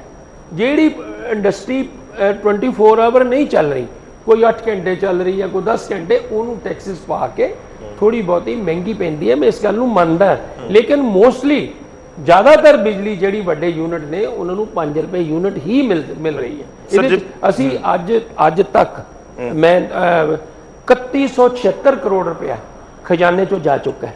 ਇਹ 4 ਸਾਲਾਂ ਦਾ ਅਜੇ ਇੱਕ ਵਾਰ ਸਬਸਿਡੀ ਦੇ ਰੂਪ ਦੇ ਵਿੱਚ, ਸਬਸਿਡੀ ਦੇ ਰੂਪ ਦੇ ਵਿੱਚ ਇੰਡਸਟਰੀ ਨੂੰ ਇਹ 400 ਕਰੋੜ ਹੋਰ ਚਲਾ ਜਾਏਗਾ। 3600 ਕਰੋੜ ਰੁਪਇਆ 4 ਸਾਲਾਂ ਦੇ ਵਿੱਚ ਇੰਡਸਟਰੀ ਦੀ ਸਬਸਿਡੀ ਲਈ ਜਾਏਗਾ। ਪਰ ਇਲਜ਼ਾਮ ਤੁਹਾਡੇ ਤੇ ਫਿਰ ਲੱਗ ਰਹੇ ਨੇ। ਇਲਜ਼ਾਮ ਤਾਂ ਮੈਂ ਤੁਹਾਨੂੰ ਦੱਸਿਆ ਵਿਪਕਸ਼ ਕੋ ਹੋਰ ਹੈ ਕੀ ਹੈ ਕਹਿਣ। ਲੋਕਾਂ ਨੇ ਉਹਨਾਂ ਨੂੰ ਚੁਣ ਕੇ ਭੇਜਿਆ, ਕੋਈ ਆਪਣੀ ਗੱਲ ਕਰਨ, ਲੋਕਾਂ ਦੀ ਗੱਲ ਕਰਨ, ਇਲਜ਼ਾਮ ਲਗਾਉਣ ਦੀ ਗੱਲ ਹੈ। ਮਤਲਬ ਤੁਸੀਂ ਕੌਨਫੀਡੈਂਟ ਹੋ ਵੀ ਸਾਡਾ ਜਿਹੜਾ ਇਲੈਕਸ਼ਨ ਲੀਅਰ ਹੈ ਅਸੀਂ ਠੋਕ ਕੇ ਲੋਕਾਂ ਵਾਲਾ ਜਿਹੜਾ ਤੁਸੀਂ ਉੱਪਰ ਹੀ ਕਲੌਜ਼ ਪਾ ਦਿੱਤਾ, ਹੁਣ ਇੰਡਸਟਰੀ ਵੱਡੇ ਯੂਨਿਟ ਤਾਂ 24 ਘੰਟੇ ਹੋਣਗੇ। ਜਿਹੜਾ ਤੁਸੀਂ ਸਮਾਲ ਪਾਵਰ ਇੰਡਸਟਰੀ ਦਾ ਜ਼ਿਕਰ ਕਰ ਰਹੇ ਸੀ, ਐਮਐਸਐਮਈ ਦਾ, ਜ਼ਿਆਦਾ ਯੂਨਿਟ ਐਸੇ ਹੋਣਗੇ ਜਿਹੜੇ 24 ਘੰਟੇ ਨਹੀਂ ਚੱਲਦੇ ਹੈਗੇ, ਤਾਂ ਉਹਨਾਂ ਨੂੰ ਤਾਂ ਫਿਰ ਮਹਿੰਗੀ ਜਾਰੀ ਹੋਏਗੀ। ਜਿਹੜਾ ਤੁਹਾਡਾ ਵਾਅਦਾ ਸੀ ਉਹ ਇੰਡਸਟਰੀ ਨੂੰ ਸੀ, ਉਹ 24 ਘੰਟੇ ਵਾਲਾ ਕਲੌਜ਼ ਪਾ ਦਿੱਤਾ। ਉਹਨਾਂ ਨੂੰ ਕਿਹਾ ਕਿ ਤੁਸੀਂ ਇਹਨੂੰ ਐਕਸਟੈਂਡ ਕਰੋ, ਬੜੇ ਯੂਨਿਟ ਲਾਓ, ਥੋੜਾ ਜਿੰਨਾ ਵੀ ਕੁਝ, ਮਤਲਬ ਆਪਾਂ ਮਾਈਕਰੋ ਕਿਹਨੂੰ ਕਹਿੰਦੇ, 6 ਲੱਖ ਸਾਡੇ ਬੰਦਾ ਕੰਮ ਕਰਦਾ ਸੀ ਲੁਧਿਆਣੇ। ਉਹ ਮਿਕਸ ਲੈਂਡ ਯੂਜ਼ ਦਾ ਚੱਕਰ ਸੀ, ਸੀਐਮ ਸਾਹਿਬ ਨੇ ਅਲਾਉ ਕਰ ਦਿੱਤਾ। 6 ਲੱਖ ਸਾਡਾ ਅਤਿਥੀ ਜਿਹੜਾ ਉੱਥੇ ਰਹਿ ਗਿਆ। ਕਿੰਨੀ ਇੰਡਸਟਰੀ ਬੰਦ ਹੋ ਜਾਣੀ ਸੀ ਕੋਵਿਡ 'ਚ ਅਗਰ ਅਸੀਂ ਇਹਨਾਂ ਚੀਜ਼ਾਂ ਨੂੰ ਦੇਖਦੇ। ਸੀਐਮ ਸਾਹਿਬ ਨੇ ਬਹੁਤ ਤੁਸੀਂ ਲੁਧਿਆਣਾ ਦਾ ਜ਼ਿਕਰ ਕੀਤਾ, ਮੈਂ ਨਾਲ ਹੀ ਮੈਨੂੰ ਧਿਆਨ ਆ ਗਿਆ ਜਿਹੜਾ ਲਾਡੋਵਾਲ ਨੂੰ ਲੈ ਕੇ ਕਿੰਨੀ ਕੰਟਰੋਵਰਸੀ ਹੁੰਦੀ ਰਹੀ ਆ ਉੱਥੇ। ਉਹ ਜਗ੍ਹਾ ਉਹ ਸ਼ੁਰੂ ਹੀ ਨਹੀਂ ਹੋ ਪਾਇਆ ਸਰ। ਉਹਦੇ 'ਚ ਅਸੀਂ ਕਾਫੀ ਜਗ੍ਹਾ ਲੈ ਲਈ ਹੈ, ਕਾਫੀ ਜਗ੍ਹਾ ਹੋ ਗਈ ਹੈ। 4 ਅਸੀਂ ਮੈਗਾ ਪ੍ਰੋਜੈਕਟ ਜਿਹੜੇ ਆ ਇੰਡਸਟਰੀਅਲ ਪਾਰਕ ਅਸੀਂ ਤਿਆਰੀ ਕੀਤੀ ਹੈ। ਚਾਈਨਾ ਤੋਂ ਇੰਡਸਟਰੀ ਮੂਵ ਹੋਏਗੀ, ਤੁਸੀਂ ਵੀ ਸਮਝਦੇ ਹੋ। ਚਾਈਨਾ ਤੋਂ ਇੰਡਸਟਰੀ ਮੂਵ ਹੋਏਗੀ, ਇੰਡੀਆ ਆਏਗੀ, ਔਰ ਇੰਡੀਆ ਆ ਕੇ ਪੰਜਾਬ ਨੂੰ ਉਹਦਾ ਬਹੁਤ ਵੱਡਾ ਬੈਨੀਫਿਟ ਹੋਏਗਾ। ਸਾਡੇ ਅਫੀਸਰ ਲੱਗੇ ਹੋਏ ਨੇ, ਸਾਡੀਆਂ ਟੀਮਾਂ ਲੱਗੀਆਂ ਹੋਈਆਂ ਨੇ। ਅਸੀਂ ਜਿਹੜਾ ਕਿਉਂਕਿ ਲਾਡੋਵਾਲ ਤੇ ਜਿਹੜਾ ਇਤਰਾਜ਼ ਸੀ ਨਾ, ਮੈਂ ਉਸੇ ਗੱਲ ਤੇ ਆ ਜਾਣਾ ਵੀ ਠੀਕ ਦੋਨੋਂ ਗੱਲਾਂ ਨੇ। ਮੈਂ ਇਹ ਨਹੀਂ ਕਹਿੰਦਾ ਵੀ ਕਿਸੇ 'ਚ ਕੋਈ ਕਮੀ ਪੇਸ਼ੀ ਹੈ, ਦੋਨੋਂ ਗੱਲਾਂ ਨੇ। ਜੇ ਇੰਡਸਟਰੀ ਨੂੰ ਤੁਸੀਂ ਲੈ ਕੇ ਆਉਣਾ, ਤੁਸੀਂ ਪ੍ਰੋਮਿਸਿਸ ਦੀ ਗੱਲ ਕਰਦੇ ਹੋ, ਉਹਨਾਂ ਨੂੰ ਫੈਸਿਲਿਟੀ ਦੇਣ ਦੀ ਗੱਲ ਕਰਦੇ ਹੋ, ਉਹਨਾਂ ਨੂੰ ਬੈਨੀਫਿਟਸ ਦੇਣ ਦੀ ਗੱਲ ਕਰਦੇ ਹੋ, ਉਹੀ ਸਵਾਲ ਵੀ ਅਸੀਂ ਪੁੱਛ ਰਹੇ ਹਾਂ। ਪਰ ਉਹਨਾਂ ਤੇ ਵੀ ਕਈ ਵਾਰ ਇਤਰਾਜ਼ ਖੜੇ ਹੋ ਜਾਂਦੇ ਆ ਵੀ ਤੁਸੀਂ 1 ਰੁਪਿਆ ਲੀਜ਼ ਤੇ ਕਿਸੇ ਨੂੰ 50 ਸਾਲ ਲਈ ਜ਼ਮੀਨ ਦੇਤੀ, ਸਰਕਾਰੀ ਜਗ੍ਹਾ ਕਿਸੇ ਨੂੰ 100 ਸਾਲ ਲਈ ਲੀਜ਼ ਕਰਤੀ। ਮੇਰੀ ਗੱਲ ਸੁਣੋ, ਤੁਸੀਂ ਇਹਨੂੰ ਠੀਕ ਸਮਝਦੇ ਹੋ? ਕੋਈ ਆਪਾਂ ਕਿਸੇ ਨੂੰ ਨਹੀਂ ਦਿੱਤੀ ਕੋਈ। ਜਦੋਂ ਵੀ ਇੰਡਸਟਰੀ ਆਉਂਦੀ, ਹੁਣ ਆਪਾਂ ਸਾਈਕਲ ਵੈਲੀ ਲੁਧਿਆਣੇ ਬਣਾ ਰਹੇ, ਬਠਿੰਡਾ ਥਰਮਲ ਤੇ ਵੀ ਇਹੀ ਸਵਾਲ ਉੱਠੇ ਸੀ ਵੀ ਹੁਣ ਜੇ ਤੁਸੀਂ ਥਰਮਲ ਬੰਦ ਕਰ ਰਹੇ ਹੋ ਉਹ ਤਾਂ ਸੈਂਟਰ ਗਵਰਨਮੈਂਟ ਦੀ ਸਕੀਮ ਹੈ, ਉਹ ਸੈਂਟਰ ਗਵਰਨਮੈਂਟ ਦੀ ਸਕੀਮ ਹੈ, ਸਾਡੀ ਸਕੀਮ ਨਹੀਂ। ਉਹ ਸੈਂਟਰ ਗਵਰਨਮੈਂਟ ਦੀ ਸਕੀਮ ਹੈ ਜਿਹਨੂੰ ਅਸੀਂ ਅਪਲਾਈ ਕੀਤਾ ਹੈ, ਉਹ ਸਾਡੀ ਸਕੀਮ ਨਹੀਂ ਹੈ, ਉਹ ਸੈਂਟਰ ਗਵਰਨਮੈਂਟ ਦੀ ਸਕੀਮ ਹੈ। ਅਗਰ ਕੋਈ ਸਟੇਟ ਲੈਣਾ ਚਾਹੁੰਦਾ ਹੈ, ਉਹਨਾਂ ਨੇ ਬਾਕੀ ਸਟੇਟਾਂ ਨੂੰ ਵੀ ਇਨਵਾਈਟ ਕੀਤਾ ਹੈ, ਜਿਹਦੇ ਚ ਅਸੀਂ ਵੀ ਅਪਲਾਈ ਕੀਤਾ ਕਿ ਆਪਾਂ ਇਹ ਨੁਕਸਾਨ ਝੇਲਾਂਗੇ ਤੇ ਤੁਸੀਂ ਦਿਓ। ਉਹਦੇ ਪਿੱਛੇ ਕੀ ਹੈ, ਉਹਦੀ ਸੋਚ ਕੀ ਹੈ ਕਿ ਸਾਡੀ ਅਨਐਮਪਲੋਇਮੈਂਟ ਖਤਮ ਹੋਵੇ, ਪੰਜਾਬ ਦਾ ਰੈਵਨਿਊ ਆਏ, ਸੋਚ ਤਾਂ ਇਹੀ ਹੈ ਨਾ। ਉਹ ਤਾਂ ਮਤਲਬ ਤੁਸੀਂ ਠੀਕ ਸਮਝਦੇ ਹੋ ਵੀ ਜੇ ਕੋਈ ਇੰਡਸਟਰੀ ਆਉਂਦੀ ਹੈ ਤਾਂ ਉਹਨੂੰ 1 ਰੁਪਿਆ ਲੀਜ਼ ਤੇ ਦੇ ਦਿੱਤੀ ਜਾਵੇ ਜ਼ਮੀਨ ਤੇ, ਉਹਦੇ 'ਚ ਕੋਈ ਇਤਰਾਜ਼ ਨਹੀਂ ਹੋਣਾ ਚਾਹੀਦਾ। ਤੁਹਾਨੂੰ ਮੈਂ ਇਹ ਨਹੀਂ ਕਹਿ ਰਿਹਾ ਇਤਰਾਜ਼ ਨਹੀਂ ਹੋਣਾ ਚਾਹੀਦਾ, ਉਹ ਸੈਂਟਰ ਗਵਰਨਮੈਂਟ ਦੀ ਸਕੀਮ ਸੀ, ਉਹਨਾਂ ਦੀ ਇੱਕ ਕੰਡੀਸ਼ਨ ਸੀ। ਠੀਕ ਹੈ, ਇਹ ਸੈਂਟਰ ਗਵਰਨਮੈਂਟ ਦੀ ਕੰਡੀਸ਼ਨ ਹੈ, ਮਤਲਬ ਤੁਹਾਨੂੰ ਦੇਣੀ ਹੀ ਪੈਣੀ ਸੀ। ਉਹ ਦੇਣੀ ਹੀ ਪੈਣੀ ਜੇ ਅਸੀਂ ਉੱਥੇ ਲਿਆਣੀ ਹੈ ਬਠਿੰਡੇ ਦੇ ਅੰਦਰ, ਇਹ ਦੇਣੀ ਹੀ ਪੈਣੀ ਹੈ। ਕਿੰਨਾ ਵਿਕਾਸ ਹੋਏਗਾ ਅਗਰ ਉਹ ਦੇ ਦਿੰਦੇ ਆ, ਕਿੰਨੇ 100 ਕਰੋੜ ਰੁਪਇਆ ਉਹਨਾਂ ਨੇ ਨਾਲ ਦੇਣਾ ਹੈ, ਉਹ ਜਿਹੜਾ ਉੱਥੇ ਲੱਗਣਾ ਹੈ, ਉੱਥੇ ਲੋਕਾਂ ਨੂੰ ਕੰਮ ਮਿਲੇਗਾ। ਉੱਥੇ ਬੰਦ ਪਰ ਉਹਦੇ ਚ ਨਾਲ ਹੀ ਸਰ ਸਵਾਲ ਇਹ ਉੱਠਦੇ ਆ, ਜਿਵੇਂ ਫੋਰ ਐਗਜ਼ਾਮਪਲ ਰਿਫਾਈਨਰੀ ਸੀ, ਅੱਜ ਵੀ ਉੱਥੇ ਸਵਾਲ ਇਹ ਉੱਠਦੇ ਆ ਵੀ ਤੁਸੀਂ ਚਲੋ ਲੀਜ਼ ਦੇਤੀ, 1 ਰੁਪਏ ਤੇ ਦੇਤੀ ਜਾਂ ਫ੍ਰੀ ਦੇਤੀ, ਕਿਸੇ ਨੂੰ ਵੀ ਦੇਤੀ, ਉਹ ਕਹਿੰਦੇ ਆ ਵੀ ਫਿਰ ਸਰਕਾਰ ਇਹ ਗਰੰਟੀ ਲਵੇ ਜਾਂ ਇਹ ਅਸ਼ੋਰ ਕਰੇ ਕਿ ਘੱਟੋ ਘੱਟ ਜਿਹੜੇ ਉੱਥੇ EMPLOYEES ਕੰਮ ਕਰਨਗੇ ਉਹਦੇ ਚ ਸਟੇਟ ਦੇ ਬੰਦਿਆਂ ਨੂੰ ਜ਼ਿਆਦਾ ਪ੍ਰੈਫਰੈਂਸ ਮਿਲੇ। ਤੁਸੀਂ ਹਰਿਆਣਾ ਦਾ 75% ਵਾਲਾ ਹਰਿਆਣਾ ਨੇ ਫਾਰਮੂਲਾ ਕਰਤਾ, ਲਾਗੂ ਕਰਤਾ ਕਿ 75% ਨੂੰ ਨੌਕਰੀ। ਇੱਕ ਪਾਸੇ ਪ੍ਰਾਈਮ ਮਿਨਿਸਟਰ ਸਾਹਿਬ ਕਹਿੰਦੇ ਨੇ 1 ਨੇਸ਼ਨ 1 ਕਾਨੂੰਨ, ਇੱਕ ਦੇਸ਼ ਤੇ ਇੱਕ ਕਾਨੂੰਨ ਤੇ ਇੱਕ ਟੈਕਸ, ਤੇ ਹੁਣ ਅਸੀਂ ਵੰਡੀਆਂ ਪਾਉਣ ਲੱਗ ਪਏ। ਜਿਹੜਾ ਸਾਡਾ ਪੰਜਾਬ ਹੈ, ਜਿਹੜਾ ਸਾਡਾ ਨੌਜਵਾਨ ਹੈ, ਮੈਂ ਦਿੱਲੀ ਗਿਆ, ਨੋਇਡਾ ਗਿਆ, ਉੱਥੇ ਸਾਡੇ ਇੰਜੀਨੀਅਰ, ਸਾਡੇ ਪੰਜਾਬੀ ਇੰਨੇ ਪੜ੍ਹੇ ਲਿਖੇ ਉੱਥੇ ਇੰਜੀਨੀਅਰ ਨੇ, ਕੀ ਫਿਰ ਉਹ ਕੰਮ ਨਹੀਂ ਕਰਨਗੇ ਦਿੱਲੀ? ਉਹ ਨੋਇਡਾ ਕੰਮ ਨਹੀਂ ਕਰਨਗੇ। ਮੈਂ ਤੁਹਾਨੂੰ ਇਹ ਪੁੱਛਣਾ ਚਾਹ ਰਿਹਾ ਸਵਾਲ ਵੀ ਜੇ ਤੁਸੀਂ ਇੰਡਸਟਰੀ ਨੂੰ ਜ਼ਮੀਨ ਦੇ ਰਹੇ ਹੋ ਆਪਣੀ 50 ਏਕੜ 100 ਏਕੜ, ਕੀ ਸਰਕਾਰ ਅਸ਼ੋਰ ਕਰਦੀ ਹੈ ਕਿ ਤੁਸੀਂ ਇੰਨੇ % ਸਾਡੇ ਬੰਦੇ ਹੀ ਰੱਖੋਗੇ? ਸਰ ਮੈਂ ਤੁਹਾਨੂੰ ਇਹ ਗੱਲ ਕਹਿ ਰਿਹਾ, ਦੇਖੋ ਤੁਸੀਂ ਕਹਿੰਦੇ ਇੰਨੇ ਜਿਹੜੇ % ਬੰਦੇ ਰੱਖੋਗੇ, ਸਾਡੀ ਤਾਂ ਕੋਸ਼ਿਸ਼ ਹੁੰਦੀ ਕਿ 100% ਹੀ ਪੰਜਾਬੀ ਹੋਵੇ। ਚਲੋ ਪੋਸੀਬਲ ਨਹੀਂ ਹੁੰਦਾ, ਉਹ ਤੇ ਹਰ ਕਿਸੇ ਨੂੰ ਵੀ ਮੈਂ ਤੁਹਾਨੂੰ ਦੱਸਦਾ, ਹਿਮਾਚਲ ਨੇ ਸਕੀਮ ਸ਼ੁਰੂ ਕੀਤੀ ਸੀ ਇਸ ਤੋਂ ਪਹਿਲਾਂ, ਉਹ ਵੀ ਫੇਲ ਹੋ ਗਈ। ਹਿਮਾਚਲ ਨੇ ਕੀਤੀ ਸੀ, ਹੁਣ ਉਹਨਾਂ ਨੇ ਕਰ ਦਿੱਤਾ, ਅਗਰ ਤੁਹਾਨੂੰ ਬੰਦਾ ਨਹੀਂ ਮਿਲਦਾ ਤੇ ਤੁਸੀਂ EMPLOYMENT ਐਕਸਚੇਂਜ ਤੇ ਜਾਓ, ਅਗਰ ਉੱਥੋਂ ਕੋਈ ਬੰਦਾ ਆ ਜਾਂਦਾ ਠੀਕ ਹੈ, ਨਹੀਂ ਤਾਂ ਮਹੀਨੇ ਬਾਅਦ ਆਪਣੀ ਮਰਜ਼ੀ ਨਾਲ। ਚਲੋ ਉਹਦੇ ਚ ਇੱਕ ਟੈਕਨੀਕਲ ਚੀਜ਼ ਇਹ ਵੀ ਹੈ ਵੀ ਤੁਸੀਂ ਬਾਰਡ ਹੋ ਜਾਂਦੇ ਹੋ, ਜੇ ਤੁਹਾਨੂੰ ਐਕਸਪਰਟ ਚਾਹੀਦੇ ਆ, ਜੇ ਤੁਹਾਡੀ ਸਟੇਟ 'ਚ ਹੈ ਨਹੀਂ ਤਾਂ ਫਿਰ ਤੁਹਾਡਾ ਦਾਇਰਾ ਸੀਮਿਤ ਹੋ ਜਾਊਗਾ। ਹਰਿਆਣਾ ਦੇ ਫੈਸਲੇ ਤੇ ਵੀ ਸਵਾਲ ਇਹੀ ਉੱਠੇ। ਤੁਸੀਂ ਯਾਦ ਕਰੋ ਇਸ ਚੀਜ਼ ਨੂੰ, ਜਿਹੜਾ ਸਾਡਾ ਪੰਜਾਬ ਸੀ ਕਿੱਡਾ ਬੜਾ ਸੀ, ਇਹ 3 ਭਾਗਾਂ ਹੀ ਤਾਂ ਪਹਿਲਾਂ ਵੰਡਿਆ ਗਿਆ, ਹੁਣ ਅਸੀਂ ਫਿਰ ਵੰਡੀਆਂ ਪਾਵਾਂਗੇ, ਇਹ ਚੀਜ਼ ਠੀਕ ਨਹੀਂ।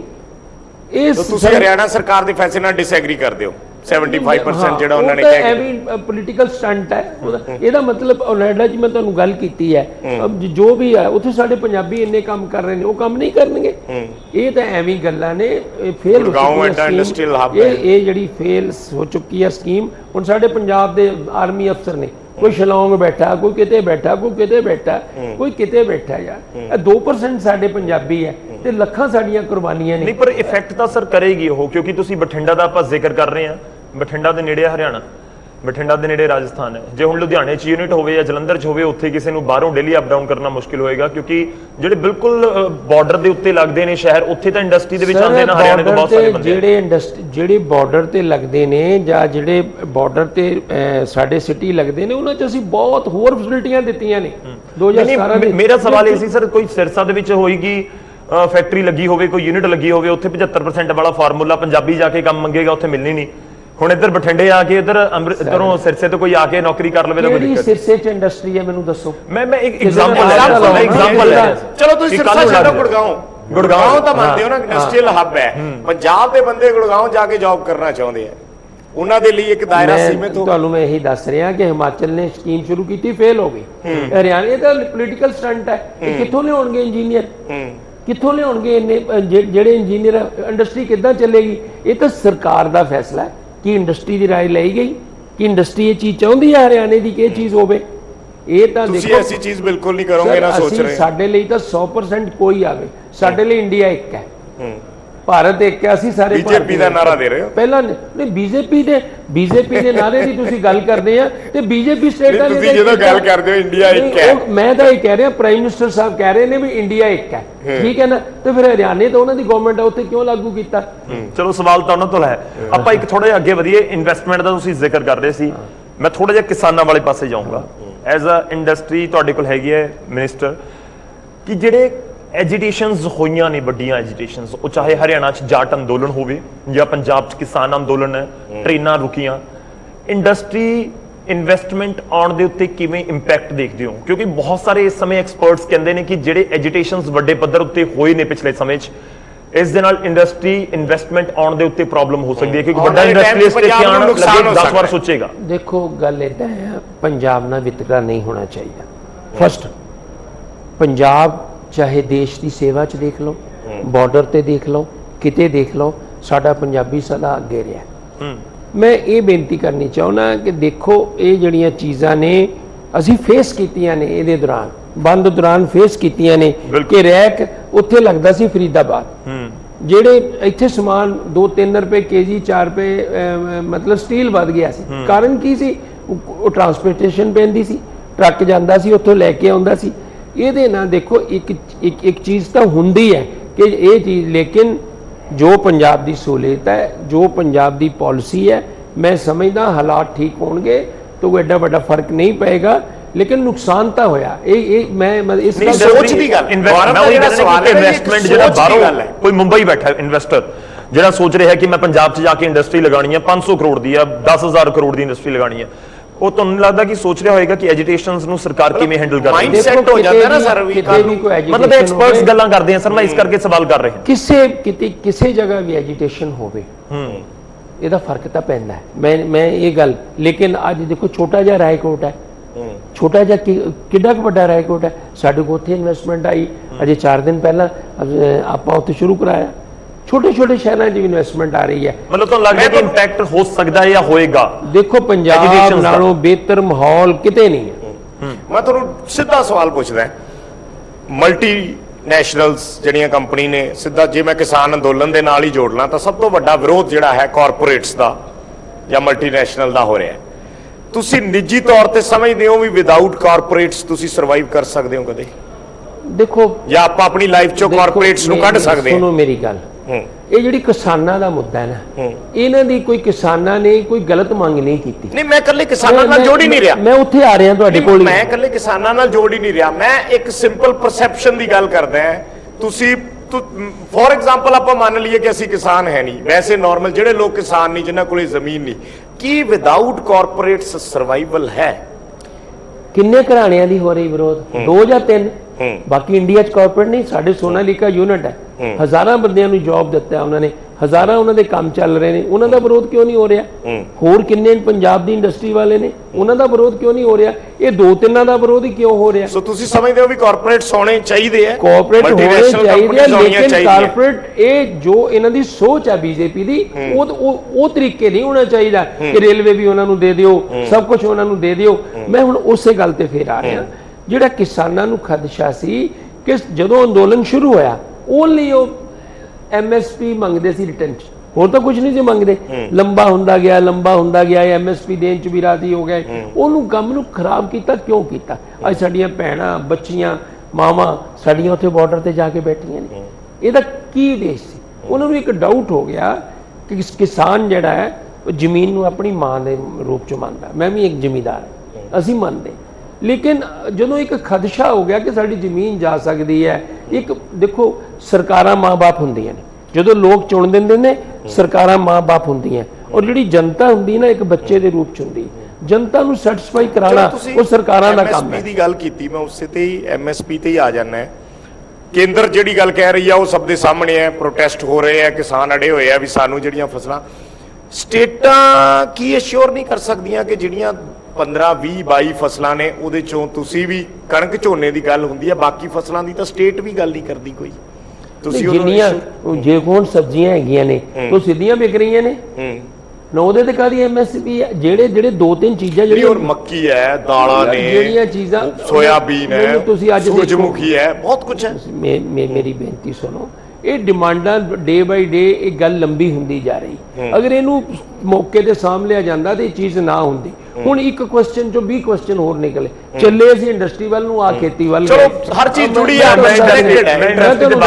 ਦੇਖੋ ਨੀਅਤ ਜਿਹੜੀ ਹੈ ਨਾ ਸਭ ਤੋਂ ਵੱਡੀ ਗੱਲ ਹੈ ਜੀ। ਥਿੰਕਿੰਗ ਸਾਡੀ ਪੋਜ਼ਿਟਿਵ ਹੋਣੀ ਚਾਹੀਦੀ ਹੈ, ਫਿਰ ਤਾਂ ਕਿਤੇ ਚੀਜ਼ ਦੀ ਕੋਈ ਗੱਲ ਕਮੀ ਨਹੀਂ। ਜਿੰਨੇ ਸਾਡੀ ਥਿੰਕਿੰਗ ਪੋਜ਼ਿਟਿਵ ਨਹੀਂ ਹੈ, ਇੱਥੇ ਕਾਂਗਰਸ ਦੀ ਸਰਕਾਰ ਹੈ, ਹਰਿਆਣੇ 'ਚ BJP ਦੀ ਹੈ, ਹਿਮਾਚਲ 'ਚ ਬੀਜੇਪੀ ਦੀ ਹੈ। ਅਗਰ ਅਸੀਂ ਇਹਨਾਂ ਚੀਜ਼ਾਂ ਨੂੰ ਮੁੱਦਾ ਰੱਖਾਂਗੇ ਤਾਂ ਫਿਰ ਤਾਂ ਲੋਕਾਂ ਦੇ ਮਨਾਂ 'ਚ ਫਰਕ ਇੱਕ ਦੇਸ਼ ਇੱਕ ਸੋਚ ਵੀ ਹੋਣੀ ਚਾਹੀਦੀ ਇੱਕ ਦੇਸ਼ 'ਚ ਚਲੋ ਮੈਂ ਇੱਕ ਸੋਚ ਵਾਪਸ ਵੀ- ਇੰਡਸਟਰੀ ਵਾਲੀ ਆਣਾ, ਮੈਂ ਕਿਸਾਨਾਂ ਦੇ ਨਾਲ ਜੋੜ ਕੇ ਹੀ ਗੱਲ ਕਰੂੰਗਾ ਕਿਉਂਕਿ ਤੁਸੀਂ ਐਮਐਸਪੀ ਦਾ ਜ਼ਿਕਰ ਕੀਤਾ ਸੀ ਨਾ, ਸਬਜ਼ੀਆਂ ਵਿਕਦੀਆਂ ਨੇ। ਦੇਖੋ ਇੱਕ ਤਾਂ ਸੁਖਬੀਰ ਬਾਦਲ ਨੇ ਜ਼ਿਕਰ ਕਰਤਾ ਕਿ ਜੇ ਸਾਡੀ ਸਰਕਾਰ ਬਣੀ ਤਾਂ ਅਸੀਂ ਸਬਜ਼ੀਆਂ ਤੇ ਐਮਐਸਪੀ ਦੇਵਾਂਗੇ ਤੁਹਾਨੂੰ। ਪੁਆਇੰਟ ਨੰਬਰ 2, ਸਾਰੀਆਂ ਚੀਜ਼ਾਂ ਤੇ ਸਬਜ਼ੀਆਂ ਬਾਕੀ ਫਸਲਾਂ ਦੇ ਮੈਂ ਤੁਹਾਨੂੰ ਇੱਥੇ ਹੀ ਟੋਕਣਾ ਚਾਹੁੰਦਾ, ਜਿਹੜੀ 10 ਸਾਲ ਉਹਨਾਂ ਦੀ ਸਰਕਾਰ ਰਹੀ ਉਦੋਂ ਭੁੱਲ ਗਏ ਸੀ ਸਬਜ਼ੀਆਂ ਠੀਕ ਹੈ ਨਾ ਸਰ, ਇਲੈਕਸ਼ਨ ਕੈਂਪੇਨ ਹੈ ਹੁਣ, ਸਾਰੇ ਵਾਅਦੇ ਕਰਨਗੇ। ਅੱਜ ਕਹਿੰਦੇ ਮੈਂ ਬਿਜਲੀ ਦੇ ਬਿੱਲ ਅੱਧੇ ਕਰ ਦਾਂਗਾ। ਹਾਂ, ਬਿਲਕੁਲ ਕਹਿ ਰਹੇ ਹਾਂ। ਕੇਜਰੀਵਾਲ ਅੱਛਾ ਪਹਿਲਾਂ ਕਿੱਥੇ ਗਏ ਸੀ? ਲੋਕਾਂ ਨੇ ਉਹਨਾਂ ਨੂੰ ਕਿਉਂ ਬਦਲਿਆ? ਅਗਰ ਚਲੋ ਤੁਸੀਂ ਗੱਲ ਛੇੜ ਪਲੀਜ਼, ਇੱਕ ਤੁਸੀਂ ਗੱਲ ਛੇੜ ਲਈ ਬਿਜਲੀ ਦੇ ਬਿੱਲ ਵਾਲੀ। ਮੈਨੂੰ ਫਿਰ ਸੁਖਬੀਰ ਬਾਦਲ ਦੇ ਬਿਆਨ ਨੂੰ ਹੀ ਮੈਂ ਕੋਟ ਕਰੂੰਗਾ। ਉਹ ਕਹਿੰਦੇ ਵੀ ਅਸੀਂ ਤਾਂ ਕਿਹਾ ਵੀ ਕੁੰਡੀਆਂ ਲਾਓ, ਜਿੰਨੀਆਂ ਮਰਜ਼ੀ ਬਿੱਲ ਭਰੋ ਹੀ ਨਾ, ਸਾਡੇ ਤਾਂ ਕਿਸੇ ਦੇ ਐਸਡੀਓ ਨਹੀਂ ਜਾਂਦਾ ਸੀ, ਕਿਸੇ ਨੂੰ ਰੇਡ ਨਹੀਂ ਪਊਗੀ, ਕਿਸੇ ਨੂੰ ਜੁਰਮਾਨਾ ਨਹੀਂ ਪਊਗਾ। ਇਹਨਾਂ ਬਿਆਨਾਂ ਨੂੰ ਕਿਸ ਲਿਹਾਜ਼ ਨਾਲ ਦੇਖਦੇ ਹੋ ਤੁਸੀਂ? ਇਹਨੂੰ ਸੰਵਿਧਾਨਕ ਗਿਣਦੇ ਹੋ? ਮੈਂ ਤੁਹਾਨੂੰ ਪੁੱਛ ਰਿਹਾ। ਮੈਂ ਤੁਹਾਨੂੰ ਦੱਸ ਰਿਹਾ, ਮੈਂ ਕੀ ਸਮਝਦਾ ਉਹਦਾ ਮੈਨੂੰ ਪਤਾ ਹੈ। ਮੈਨੂੰ ਦੱਸੋ, ਮੈਂ ਤੁਹਾਨੂੰ ਪੁੱਛ ਰਿਹਾ। ਆਮ ਇੱਕ ਜ਼ਿੰਮੇਵਾਰ ਮੈਂ ਤਾਂ ਕੀ ਸਮਝਦਾ ਮੈਨੂੰ ਪਤਾ ਹੈ। ਉੱਥੇ ਜਾ ਕੇ ਮੈਂ ਜੋ ਮਰਜ਼ੀ ਕਹਿਦਾ। ਅੱਜ ਮੈਂ ਇਸ ਤੁਹਾਡੀ ਚੇਅਰ ਤੇ ਬੈਠਾ, ਕੀ ਇਹ ਚੀਜ਼ਾਂ ਸੰਵਿਧਾਨਿਕ ਮਤਲਬ ਤੁਸੀਂ ਸਪਸ਼ਟ ਕਹਿੰਦੇ ਹੋ ਵੀ ਇਹ ਗੈਰ ਸੰਵਿਧਾਨਕ ਬਿਆਨ ਨੇ ਔਰ ਇਹੋ ਜਿਹਾ ਕਿਸੇ ਨੂੰ ਨਹੀਂ ਦੇਣਾ ਚਾਹੀਦਾ। ਇਹ ਜਿਹੜੇ ਨਹੀਂ ਦੇਖੋ, ਮੈਂ ਇਹ ਕਹਿ ਰਿਹਾ ਗੈਰ ਸੰਵਿਧਾਨਿਕ ਬਿਆਨ ਐਦਾਂ ਦੀ ਜ਼ਿੰਮੇਵਾਰੀ ਪੋਸਟ ਤੇ ਰਹਿੰਦੇ ਹੋਏ, ਮੈਂਬਰ ਪਾਰਲੀਮੈਂਟ ਰਹਿੰਦੇ ਹੋਏ, ਇਹੋ ਜਿਹੇ ਬਿਆਨ ਜਿਹੜੇ ਆਪਾਂ ਕਰ ਨਹੀਂ ਸਕਦੇ ਉਹ ਦੇਣੇ ਨੇ। ਫਿਰ ਆਪਾਂ ਜੇਈ ਰੱਖੇ ਕਿਉਂ? ਆਪਾਂ ਐਸਟੀਓ ਰੱਖੇ ਕਿਉਂ ਜੇ ਕੁੰਡੀਆਂ ਨਹੀਂ ਫੜਨੀਆਂ ਤਾਂ? ਇਹ ਚੀਜ਼ਾਂ ਗਲਤ ਨੇ, ਇਹ ਸੰਵਿਧਾਨਕ ਬਿਆਨ ਨਹੀਂ ਹੈ। ਇਹ ਲੋਕਾਂ ਨੂੰ ਐਦਾਂ, ਪਰ ਲੋਕ ਬੜੇ ਸਮਝਦਾਰ ਨੇ, ਲੋਕਾਂ ਨੂੰ ਇਦਾਂ ਭਰਮਾਇਆ ਨਹੀਂ ਜਾ ਸਕਦਾ। ਚਲੋ ਮੈਂ ਗੌਰਵ ਦਾ ਸਵਾਲ ਰੋਕਿਆ ਸੀ। ਗੌਰਵ ਸਵਾਲ ਮੈਂ ਵਾਪਸ ਕਿਸਾਨਾਂ ਉੱਤੇ ਆ ਰਿਹਾ। ਇੰਡਸਟਰੀ ਦਾ ਤੁਸੀਂ ਜਿਹੜਾ ਜ਼ਿਕਰ ਕਰ ਰਹੇ ਸੀ, ਮੇਰਾ ਸਵਾਲ ਇਹ ਹੈ ਕਿ ਫੂਡ ਇੰਡਸਟਰੀ, ਐਫਐਮਸੀਜੀ ਇੰਡਸਟਰੀ, ਤੁਹਾਨੂੰ ਲੱਗਦਾ ਕਿ ਉਹਦੇ ਉੱਪਰ ਜ਼ਿਆਦਾ ਫੋਕਸ ਕਰਕੇ ਅਸੀਂ ਕਿਸਾਨਾਂ ਤੱਕ ਰਾਹਤ ਪਹੁੰਚਾ ਸਕਦੇ ਹਾਂ? ਕਿਉਂਕਿ ਫੂਡ ਪਾਰਕ ਦਾ ਜ਼ਿਕਰ ਹੁੰਦਾ ਹੈ, ਉਹ ਬਾਰ-ਬਾਰ ਜ਼ਿਕਰ ਹੁੰਦਾ ਹੈ ਕਿ ਦੇਖੋ ਜੀ ਆਲੂ ਸਾਡਾ 3 ਰੁਪਏ ਕਿਲੋ, ਹੁਣ ਫਿਰ ਆਲੂ ਦਾ ਉਹੀ ਹਾਲ ਹੋਣਾ ਸ਼ੁਰੂ ਹੋ ਗਿਆ। ਅੱਜ ਤੋਂ 2 ਮਹੀਨੇ ਪਹਿਲਾਂ 40, 45, 50, 60 ਰੁਪਏ ਵਿਕ ਰਿਹਾ ਸੀ, ਫਿਰ ਆ ਗਿਆ 5 ਰੁਪਏ ਤੇ 6 ਰੁਪਏ ਤੇ, ਉਹੀ ਹਾਲ ਹੋਣਾ ਸ਼ੁਰੂ ਹੋ ਗਿਆ। ਕਿ ਜੇ ਐਫਐਮਸੀਜੀ ਦੇ ਉੱਤੇ ਖਾਸ ਫੋਕਸ ਹੋਰ ਕਰ ਲਿਆ ਜਾਵੇ, ਖਾਸ ਤੌਰ ਤੇ ਫੂਡ ਪਾਰਕਸ ਦੇ ਉੱਤੇ, ਤਾਂ ਕਿਸਾਨਾਂ ਤੱਕ ਸਿੱਧੇ ਤੌਰ ਤੇ ਰਾਹਤ ਪਹੁੰਚ ਸਕਦੀ ਹੈ। ਸਰ ਅਸੀਂ ਬਹੁਤ ਕੁਝ ਕਰ ਰਹੇ ਹਾਂ, ਇਹ ਸਾਡਾ ਇਸ ਮਸਲਾ ਹੱਲ ਹੋ ਜਾਏ ਕਿਸਾਨਾਂ ਵਾਲਾ। ਅਸੀਂ ਆਪਣੇ ਤਰੀਕੇ ਨਾਲ, ਸਾਡੇ ਸੀਐਮ ਸਾਹਿਬ ਆਉਣਗੇ, ਇਹ ਡਿਪਾਰਟਮੈਂਟ ਹੋਣਾ। ਫੂਡ ਪਾਰਕ ਦਾ ਬੜਾ ਜ਼ਿਕਰ ਹੁੰਦਾ ਕਿ ਫੂਡ ਪਾਰਕ, ਹਰਸਿਮਰਤ ਕੌਰ ਬਾਦਲ ਜ਼ਿਕਰ ਕਰਦੇ ਕਿ ਦੇਖੋ ਮੈਂ ਫੂਡ ਪਾਰਕ ਲੈ ਆਈ, ਹੁਣ ਕਿਸਾਨਾਂ ਦੀ ਬਾਹ ਫੜ ਲਈ। ਬਾਦਲ ਜੀ ਨੇ ਵੀ ਆਣਾ ਤੁਹਾਡੇ ਕੋਲ, ਉਹ ਇਹਦੇ ਬਾਰੇ ਦੱਸਣਗੇ। ਮੈਂ ਨਹੀਂ ਕਹਿਣਾ ਚਾਹੁੰਦਾ ਕਿਉਂਕਿ ਸੀਐਮ ਸਾਹਿਬ ਨੇ ਆਉਣਾ, ਐਗਰੀਕਲਚਰ ਮਹਿਕਮਾ ਉਹਨਾਂ ਕੋਲ ਹੈ, ਔਰ ਜਿਹੜੇ ਵਿੱਤ ਮੰਤਰੀ ਸਾਹਿਬ ਨੇ ਆਣਾ, ਉਹ ਤੁਹਾਨੂੰ ਇਹਦਾ ਚਲੋ ਮੈਂ ਐਗਰੀ ਦੇ ਨਾਲ ਜੁੜਿਆ ਤੁਹਾਡੇ ਡਿਪਾਰਟਮੈਂਟ ਦਾ। ਐਗਰੀਰੀਅਨ ਸਟੇਟ ਹੈ ਸਾਡੀ ਪੰਜਾਬ, ਐਗਰੀ ਇੰਡਸਟਰੀ ਪੰਜਾਬ ਦੇ ਵਿੱਚ ਵਧੇ, ਉਸ ਦੇ ਲਈ ਤੁਸੀਂ ਕੀ ਕੀਤਾ 4 ਸਾਲ? ਸਰ ਅਸੀਂ ਤਾਂ ਤੁਹਾਨੂੰ ਮੈਂ ਦੱਸਿਆ ਕਿ ਇਦਾਂ ਦੀਆਂ ਸਕੀਮ ਦੇ ਰਹੇ ਹਾਂ, ਮਾਹੌਲ ਦੇ ਰਹੇ। ਮੈਂ ਇੱਕ ਗੱਲ ਤੁਹਾਨੂੰ ਪੁੱਛਣਾ ਚਾਹੁੰਦਾ, ਅਗਰ 2017 ਤੋਂ ਪਿੱਛੇ ਜਾਈਏ, ਕਿਸੇ ਨੂੰ ਕਹੀਏ ਪੰਜਾਬ 'ਚ ਇੰਡਸਟਰੀ ਲਾਉਣੀ ਹੈ ਤਾਂ ਕਿਹੋ ਜਿਹੇ ਹਾਲਾਤ ਸੀ? ਕੋਈ 1 ਰੁਪਏ ਦੀ ਇਨਵੈਸਟਮੈਂਟ ਕਰਨ ਨੂੰ ਤਿਆਰ ਸੀ? ਨਹੀਂ, ਅਕਾਲੀ ਦਲ ਕਹਿੰਦਾ ਕਿ ਅਸੀਂ ਵੱਡੀਆਂ ਇਨਵੈਸਟਮੈਂਟਸ ਲੈ ਆਏ, ਲੱਖਾਂ ਕਰੋੜਾਂ ਦੀ, ਅਸੀਂ ਮੁੰਬਈ ਗਏ, ਅਸੀਂ ਬਾਹਰ ਗਏ। ਮੇਰੀ ਬੇਨਤੀ ਸੁਣੋ, ਉਹ ਐਮਓਯੂ ਸੀਗੇ ਜਿਹੜੇ ਅਸੀਂ ਖਤਮ ਕਰ ਦਿੱਤੇ ਕਿ ਅਸੀਂ ਐਮਓਯੂ ਕਰਨੇ ਨਹੀਂ। ਸਭ ਤੋਂ ਪਹਿਲਾਂ ਪੰਜਾਬ ਦੀ ਜਿਹੜੀ ਇੰਡਸਟਰੀ ਹੈ, ਕੋਈ ਵੀ ਇੰਡਸਟਰੀ ਹੈ, ਪਹਿਲਾਂ ਮਾਹੌਲ ਮੰਗਦਾ। ਉਹ ਪਹਿਲਾਂ ਸ਼ਾਂਤਮਈ ਮਾਹੌਲ ਮੰਗਦਾ ਕਿ ਮੈਨੂੰ ਮਾਹੌਲ ਉੱਥੇ ਦਾ ਇਦਾਂ ਦਾ ਚਾਹੀਦਾ ਕਿ ਜਿੱਥੇ ਮੇਰੀ ਇੰਡਸਟਰੀ ਨੂੰ ਕੋਈ ਪ੍ਰੋਬਲਮ ਨਾ ਆਵੇ। ਉਹ ਜਿਹਾ ਮਾਹੌਲ ਮਾਨਯੋਗ ਮੁੱਖ ਮੰਤਰੀ ਨੇ ਪੰਜਾਬ ਨੂੰ ਦਿੱਤਾ ਹੈ, ਔਰ ਉਹਦੇ ਬਾਵਜੂਦ ਜਿਹੜੀ ਹੁਣ ਇੰਡਸਟਰੀ ਆ ਰਹੀ ਹੈ, ਕਿਸੇ ਕਿਸਮ ਦੀ ਕੋਈ, ਅੱਛਾ ਤੁਸੀਂ ਦੇਖੋ ਈਜ਼ ਡੂਇੰਗ ਬਿਜ਼ਨਸ ਆਇਆ। ਮੈਂ 2-3 ਤੁਹਾਨੂੰ ਚੀਜ਼ਾਂ ਦੱਸਣੀਆਂ ਚਾਹੁੰਦੀ। ਜਿਹੜੇ ਸਾਡੇ ਬੱਚੇ ਨੇ, ਬੜੇ ਹੀ ਦਿਮਾਗੀ ਬੱਚੇ ਨੇ ਸਾਡੇ, ਕੁਝ ਮੌਕਾ ਨਹੀਂ ਮਿਲਦਾ। ਅਸੀਂ ਇੱਥੇ ਉਹਨਾਂ ਨੂੰ ਇੱਕ ਜਗ੍ਹਾ ਦਿੱਤੀ ਹੈ ਕਿ ਆਪਣੇ ਆਈਡੀਏ ਮੁਤਾਬਕ ਉਹ ਕਿਸ ਚੀਜ਼ ਨੂੰ ਲਿਆਉਣਾ ਚਾਹੁੰਦੇ ਨੇ, ਉਹ ਆਪਣੇ ਆਈਡੀਏ ਨਾਲ ਆਪਣੀ ਖੋਜ ਕਰਨ, ਉਹਦੇ ਲਈ ਉਹ ਕਰਨ। ਉਹਨਾਂ ਨੂੰ ਪੰਜਾਬ ਸਰਕਾਰ ਨੇ ਜਗ੍ਹਾ ਦਿੱਤੀ। ਉਹਨਾਂ ਨੂੰ ਕੀ ਹੁੰਦਾ ਸੀ, ਪਹਿਲਾਂ ਯੂਨੀਵਰਸਿਟੀ 'ਚ ਐਬਸੈਂਟ ਲੱਗ ਜਾਂਦੀ ਸੀ ਕਿ ਤੁਸੀਂ ਜਾਂਦੇ ਰਹੇ ਹੋ ਜੀ। ਇਹ ਮਾਨਯੋਗ ਮੁੱਖ ਮੰਤਰੀ ਨੇ ਕਿਹਾ, ਉਹਨਾਂ ਨੂੰ ਯੂਨੀਵਰਸਿਟੀਆਂ ਨੂੰ ਕਿਹਾ 20% ਉਹਨਾਂ ਦੀ ਹਾਜ਼ਰੀ ਐਗਜ਼ੈਂਪਟ ਕਰਾਈ, 4% ਗ੍ਰੇਸ ਨੰਬਰ ਦਿੱਤੇ ਕਿ ਜਿਹੜੇ ਬੱਚੇ ਕੁਝ ਕਰਨਾ ਚਾਹੁੰਦੇ ਨੇ ਉਹਨਾਂ ਵਾਸਤੇ ਯੂਨੀਵਰਸਿਟੀਆਂ ਇਹ ਕਰਨ। ਇਹ ਮਾਨਯੋਗ ਮੁੱਖ ਮੰਤਰੀ ਨੇ ਕੀਤਾ ਕਿ ਜਿਹੜੇ ਪੰਜਾਬ ਦਾ ਨੌਜਵਾਨ ਹੈ, ਉਹਦਾ ਪ੍ਰੋਪਰ ਜਿਹੜਾ ਕਿ ਇੱਕ ਟੈਕਨੀਕਲੀ ਕੰਮ ਕਰਨਾ ਚਾਹੁੰਦਾ ਹੈ, ਉਹਦਾ ਬ੍ਰੇਨ ਹੈ, ਉਹਨੂੰ ਮੌਕਾ ਦਿੱਤਾ ਜਾ ਸਕੇ। ਇਹ ਪੰਜਾਬ ਸਰਕਾਰ ਨੇ ਕੀਤਾ। ਇੱਕ ਸਵਾਲ ਮੇਰਾ ਇੰਡਸਟਰੀ ਨਾਲ ਰਿਲੇਟਡ, ਕੋਵਿਡ ਨਾਲ ਰਿਲੇਟਡ ਹੈ। ਇੱਕ ਤੇ ਅੱਜ ਜਿਵੇਂ 24 ਤਰੀਕ ਹੋ ਗਈ ਹੈ, 1 ਸਾਲ ਐਨੀਵਰਸਰੀ ਅੱਜ ਦੇ ਦਿਨ ਹੀ 23 ਮਾਰਚ ਨੂੰ ਲਾਕਡਾਊਨ ਲੱਗਿਆ ਸੀ, ਸਾਲ ਉਸ ਚੀਜ਼ ਨੂੰ ਨਿਕਲ ਗਿਆ, ਪਤਾ ਹੀ ਨਹੀਂ ਚੱਲਿਆ।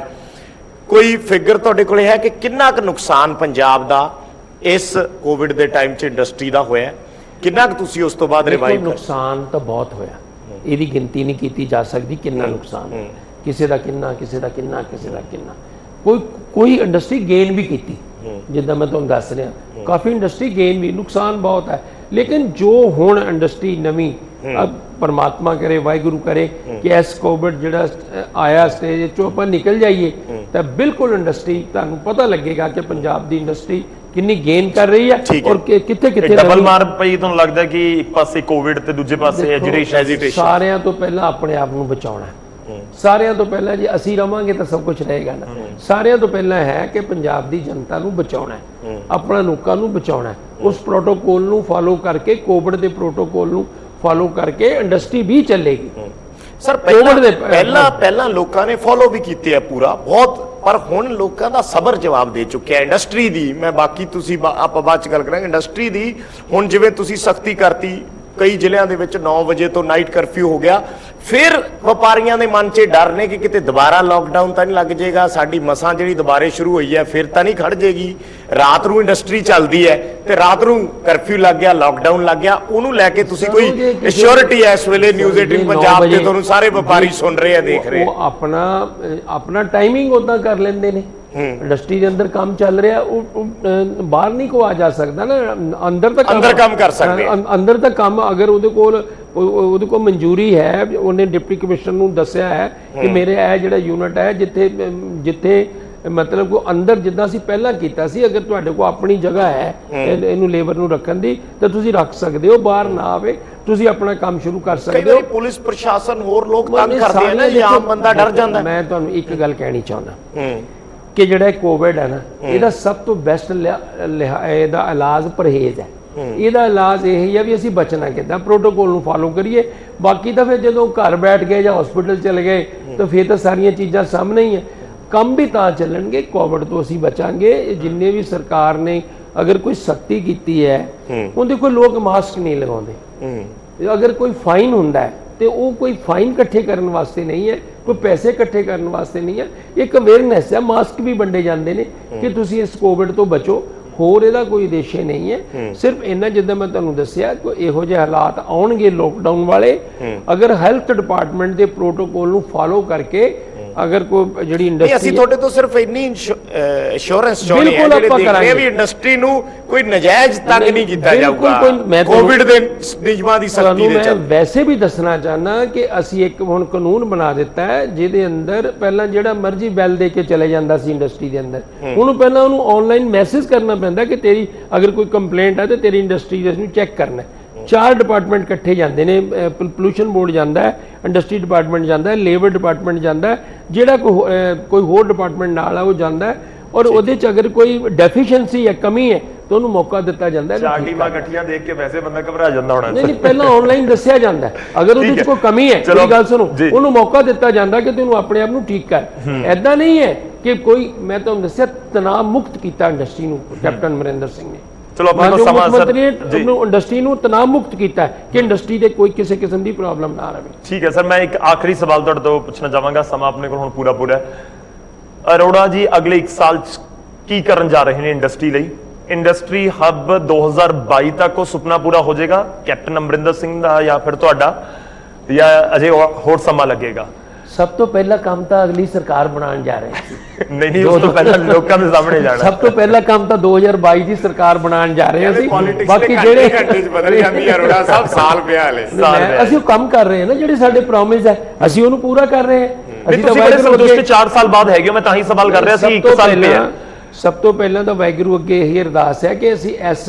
ਜਿਹੜਾ ਕੋਵਿਡ ਦਾ ਪੀਰੀਅਡ ਹੈ ਇਹਦੇ ਚੋਂ ਅਸੀਂ ਨਿਕਲ ਜਾਈਏ ਉਸ ਤੋਂ ਬਾਅਦ ਜਿੰਨੇ ਵੀ ਸਾਡੇ ਕੰਮ ਨੇ ਜੋ 2017 ਦੀਆਂ ਸਾਡੀਆਂ ਕਮਿਟਮੈਂਟਸ ਨੇ ਉਹਨੂੰ ਆਪਾਂ ਪੂਰਾ ਕਰਨਾ ਹੈ ਤੇ 2022 ਚ ਕੋਈ 2 ਯੂਨਿਟ ਦੱਸ ਸਕਦੇ ਹੋ ਵੱਡੇ 2 ਜਾਂ 3 ਯੂਨਿਟ ਜਿਹੜੇ ਆਉਣ ਵਾਲੇ ਸਮੇਂ ਦੇ ਵਿੱਚ ਸੂਬੇ 'ਚ ਬਹੁਤ ਵੱਡਾ ਰੋਜ਼ਗਾਰ ਲੈ ਕੇ ਆ ਰਹੇ ਹਨ ਜਿਹੜੇ ਅਜੇ ਆਫ ਦਾ ਰਿਕਾਰਡ ਹੋਣ ਔਰ ਤੁਸੀਂ ਲੋਕਾਂ ਨਾਲ ਕੋਈ ਵੱਡੀ ਇੰਡਸਟਰੀ ਆ ਰਹੀ ਹੋਵੇ ਪੰਜਾਬ ਦੇ ਵਿੱਚ ਕਿ ਅਸੀਂ ਆਲਮੋਸਟ ਡੀਲ ਫਾਈਨਲ ਹੈ ਕੋਈ ਐਲਾਨ ਕਰਨਾ ਹੋਵੇ ਸਿੱਧੇ 22000 ਕਰੋੜ ਰੁਪਏ ਦੀ ਇਨਵੈਸਟਮੈਂਟ ਬਠਿੰਡਾ ਰਿਫਾਈਨਰੀ ਚ ਆ ਰਹੀ ਨਵੀਂ ਕਿੰਨੀਆਂ ਮੈਂ ਕੋਈ ਲਿਸਟਾਂ ਮੈਂ ਹੁਣ ਦੇਖ ਨਹੀਂ ਰਿਹਾ ਤੁਸੀਂ ਜਿੰਨੀਆਂ ਕੋ ਤੁਹਾਨੂੰ ਦੇ ਉਹ ਤਾਂ ਮੈਨੂੰ ਲੱਗਦਾ ਪਬਲਿਕ ਦੇ ਵਿੱਚ ਹੋਣੀ ਆਲਰੇਡੀ ਕਿ ਐਸੀ ਕੋਈ ਇੰਡਸਟਰੀ ਜਿਸ ਦੇ ਨਾਲ ਤੁਹਾਡੀ ਗੱਲਬਾਤ ਫਾਈਨਲ ਹੋ ਗਈ ਹੋਵੇ ਬਸ ਅਨਾਉਂਸਮੈਂਟ ਬਾਕੀ ਮੈਂ ਤੁਹਾਨੂੰ ਦੱਸ ਰਿਹਾ ਕਿ 3 ਯੂਨਿਟ ਵੱਡੇ ਜਿਹੜੇ ਨੇ ਆ ਜਿਹੜੇ ਸਾਡੇ ਕੋ ਫਾਰਮਾਸਿਊਟੀਕਲ ਆ ਰਹੇ ਨੇ 3 ਯੂਨਿਟ ਸਾਈਕਲ ਵੈਲੀ ਚ ਆ ਰਹੇ ਨੇ ਜਿਨ੍ਹਾਂ ਨੇ ਸਾਡਾ ਤਕਰੀਬਨ ਇੱਕ ਅਦਿੱਤਿਆ ਬਿਰਲਾ ਆ ਰਿਹਾ ਜਿਹੜਾ ਪੇਂਟ ਤੇ ਕੰਮ ਕਰੇਗਾ, ਇੱਕ ਪੇਪਰ ਮਿਲ ਆ ਰਹੀ ਹੈ। ਛੋਟੇ ਜਿਹੇ ਰਿਐਕਸ਼ਨ ਦੇ ਨਾਲ ਅਸੀਂ ਖਤਮ ਕਰਦੇ ਨੇ, ਇੱਕ ਛੋਟੇ ਜਿਹੇ ਰਿਐਕਸ਼ਨ ਦੇ ਨਾਲ ਮਨਪ੍ਰੀਤ ਬਾਦਲ ਹੋਰਾਂ ਨੇ ਪਿਛਲੇ ਦਿਨੀ ਇੱਕ ਸਟੇਟਮੈਂਟ ਦਿੱਤੀ ਸੀ, ਉਸੇ ਨੂੰ ਆਧਾਰ ਬਣਾ ਕੇ ਮੈਂ ਤੁਹਾਡੇ ਤੋਂ ਸਵਾਲ ਪੁੱਛਦਾ। ਤੁਸੀਂ ਕਿਹਾ ਹੁਣੇ ਵੀ ਦੁਬਾਰਾ ਅਸੀਂ ਆ ਰਹੇ ਹਾਂ 2022 ਚ, ਜੇ ਦੁਬਾਰਾ ਆ ਜਾਂਦੀ ਹੈ ਸੁੰਦਰ ਸ਼ਾਮ ਅਰੋੜਾ ਦੁਬਾਰਾ ਇੰਡਸਟਰੀ ਮਿਨਿਸਟਰ ਬਣਨਾ ਚਾਹਣਗੇ?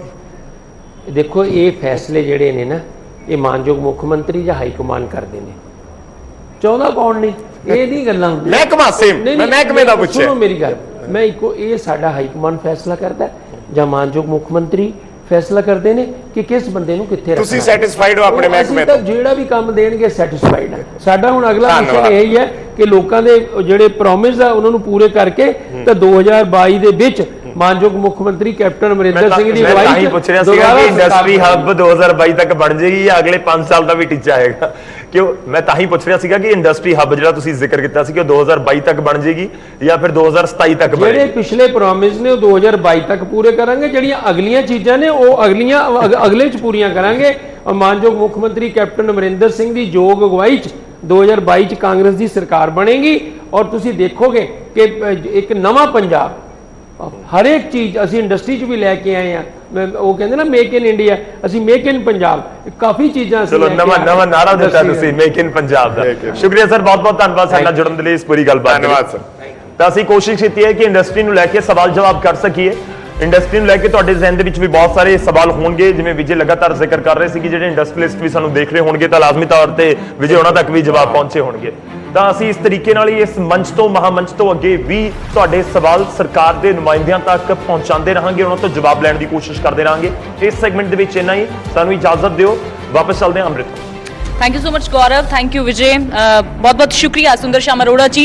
It was really interesting session. तो गल हुई है इंडस्ट्री दी, इंडस्ट्री हब बनाने का दावा कर रहे हैं, कहते हैं कि 4 सालों के काफ़ी नज़दीक पहुंचे भी हाँ, पर अगली बार के लिए एक जरूर हिदायत भी दे दी है कि कोरोना काल के करके काफ़ी सारिया पाबंदियां दोबारा इंडस्ट्री से लग सकदियां ने। हालांकि बाहर पाबंदियां लगणगियां, अंदर काम जारी रहेगा, पर हालात जेकर विगड़ते हैं, जेकर लोग एहतियात नहीं वरतते, बार बार उही गल उन्होंने जिक्र की है कि जागरूक रहना, एहतियात वरतना बहुत जरूरी है। तुहाडे हथ विच है कि हालात बाहर किस तरह के रहणगे, पर जेकर हालात खराब होंदे ने तां सख्ती भी जाहिर तौर पर वधेगी। तां फिलहाल इंडस्ट्री नूं लैके अगले 1 साल दे विच ते उस तों बाद अगले 5 साल का भी दावा कर दिता है कि अगले 5 साल भी कैप्टन की सरकार बनेगी और उस तो बाद जो इंडस्ट्री हब बनाने का सुपना है वो पूरा किया जाएगा। तो फिलहाल एक छोटे जे कमर्शियल ब्रेक के लिए रुकते हैं। ब्रेक के उस तो बाद जो स्मार्ट ने शहर किन्ने होए ने, स्थानक सरकारां दे वल्लों अपने विभाग नूं लैके की कुछ काम किया गया है, ब्रह्म महिंद्रा साडे नाल जुड़नगे। एक छोटे जे ब्रेक के लिए रुकते हैं।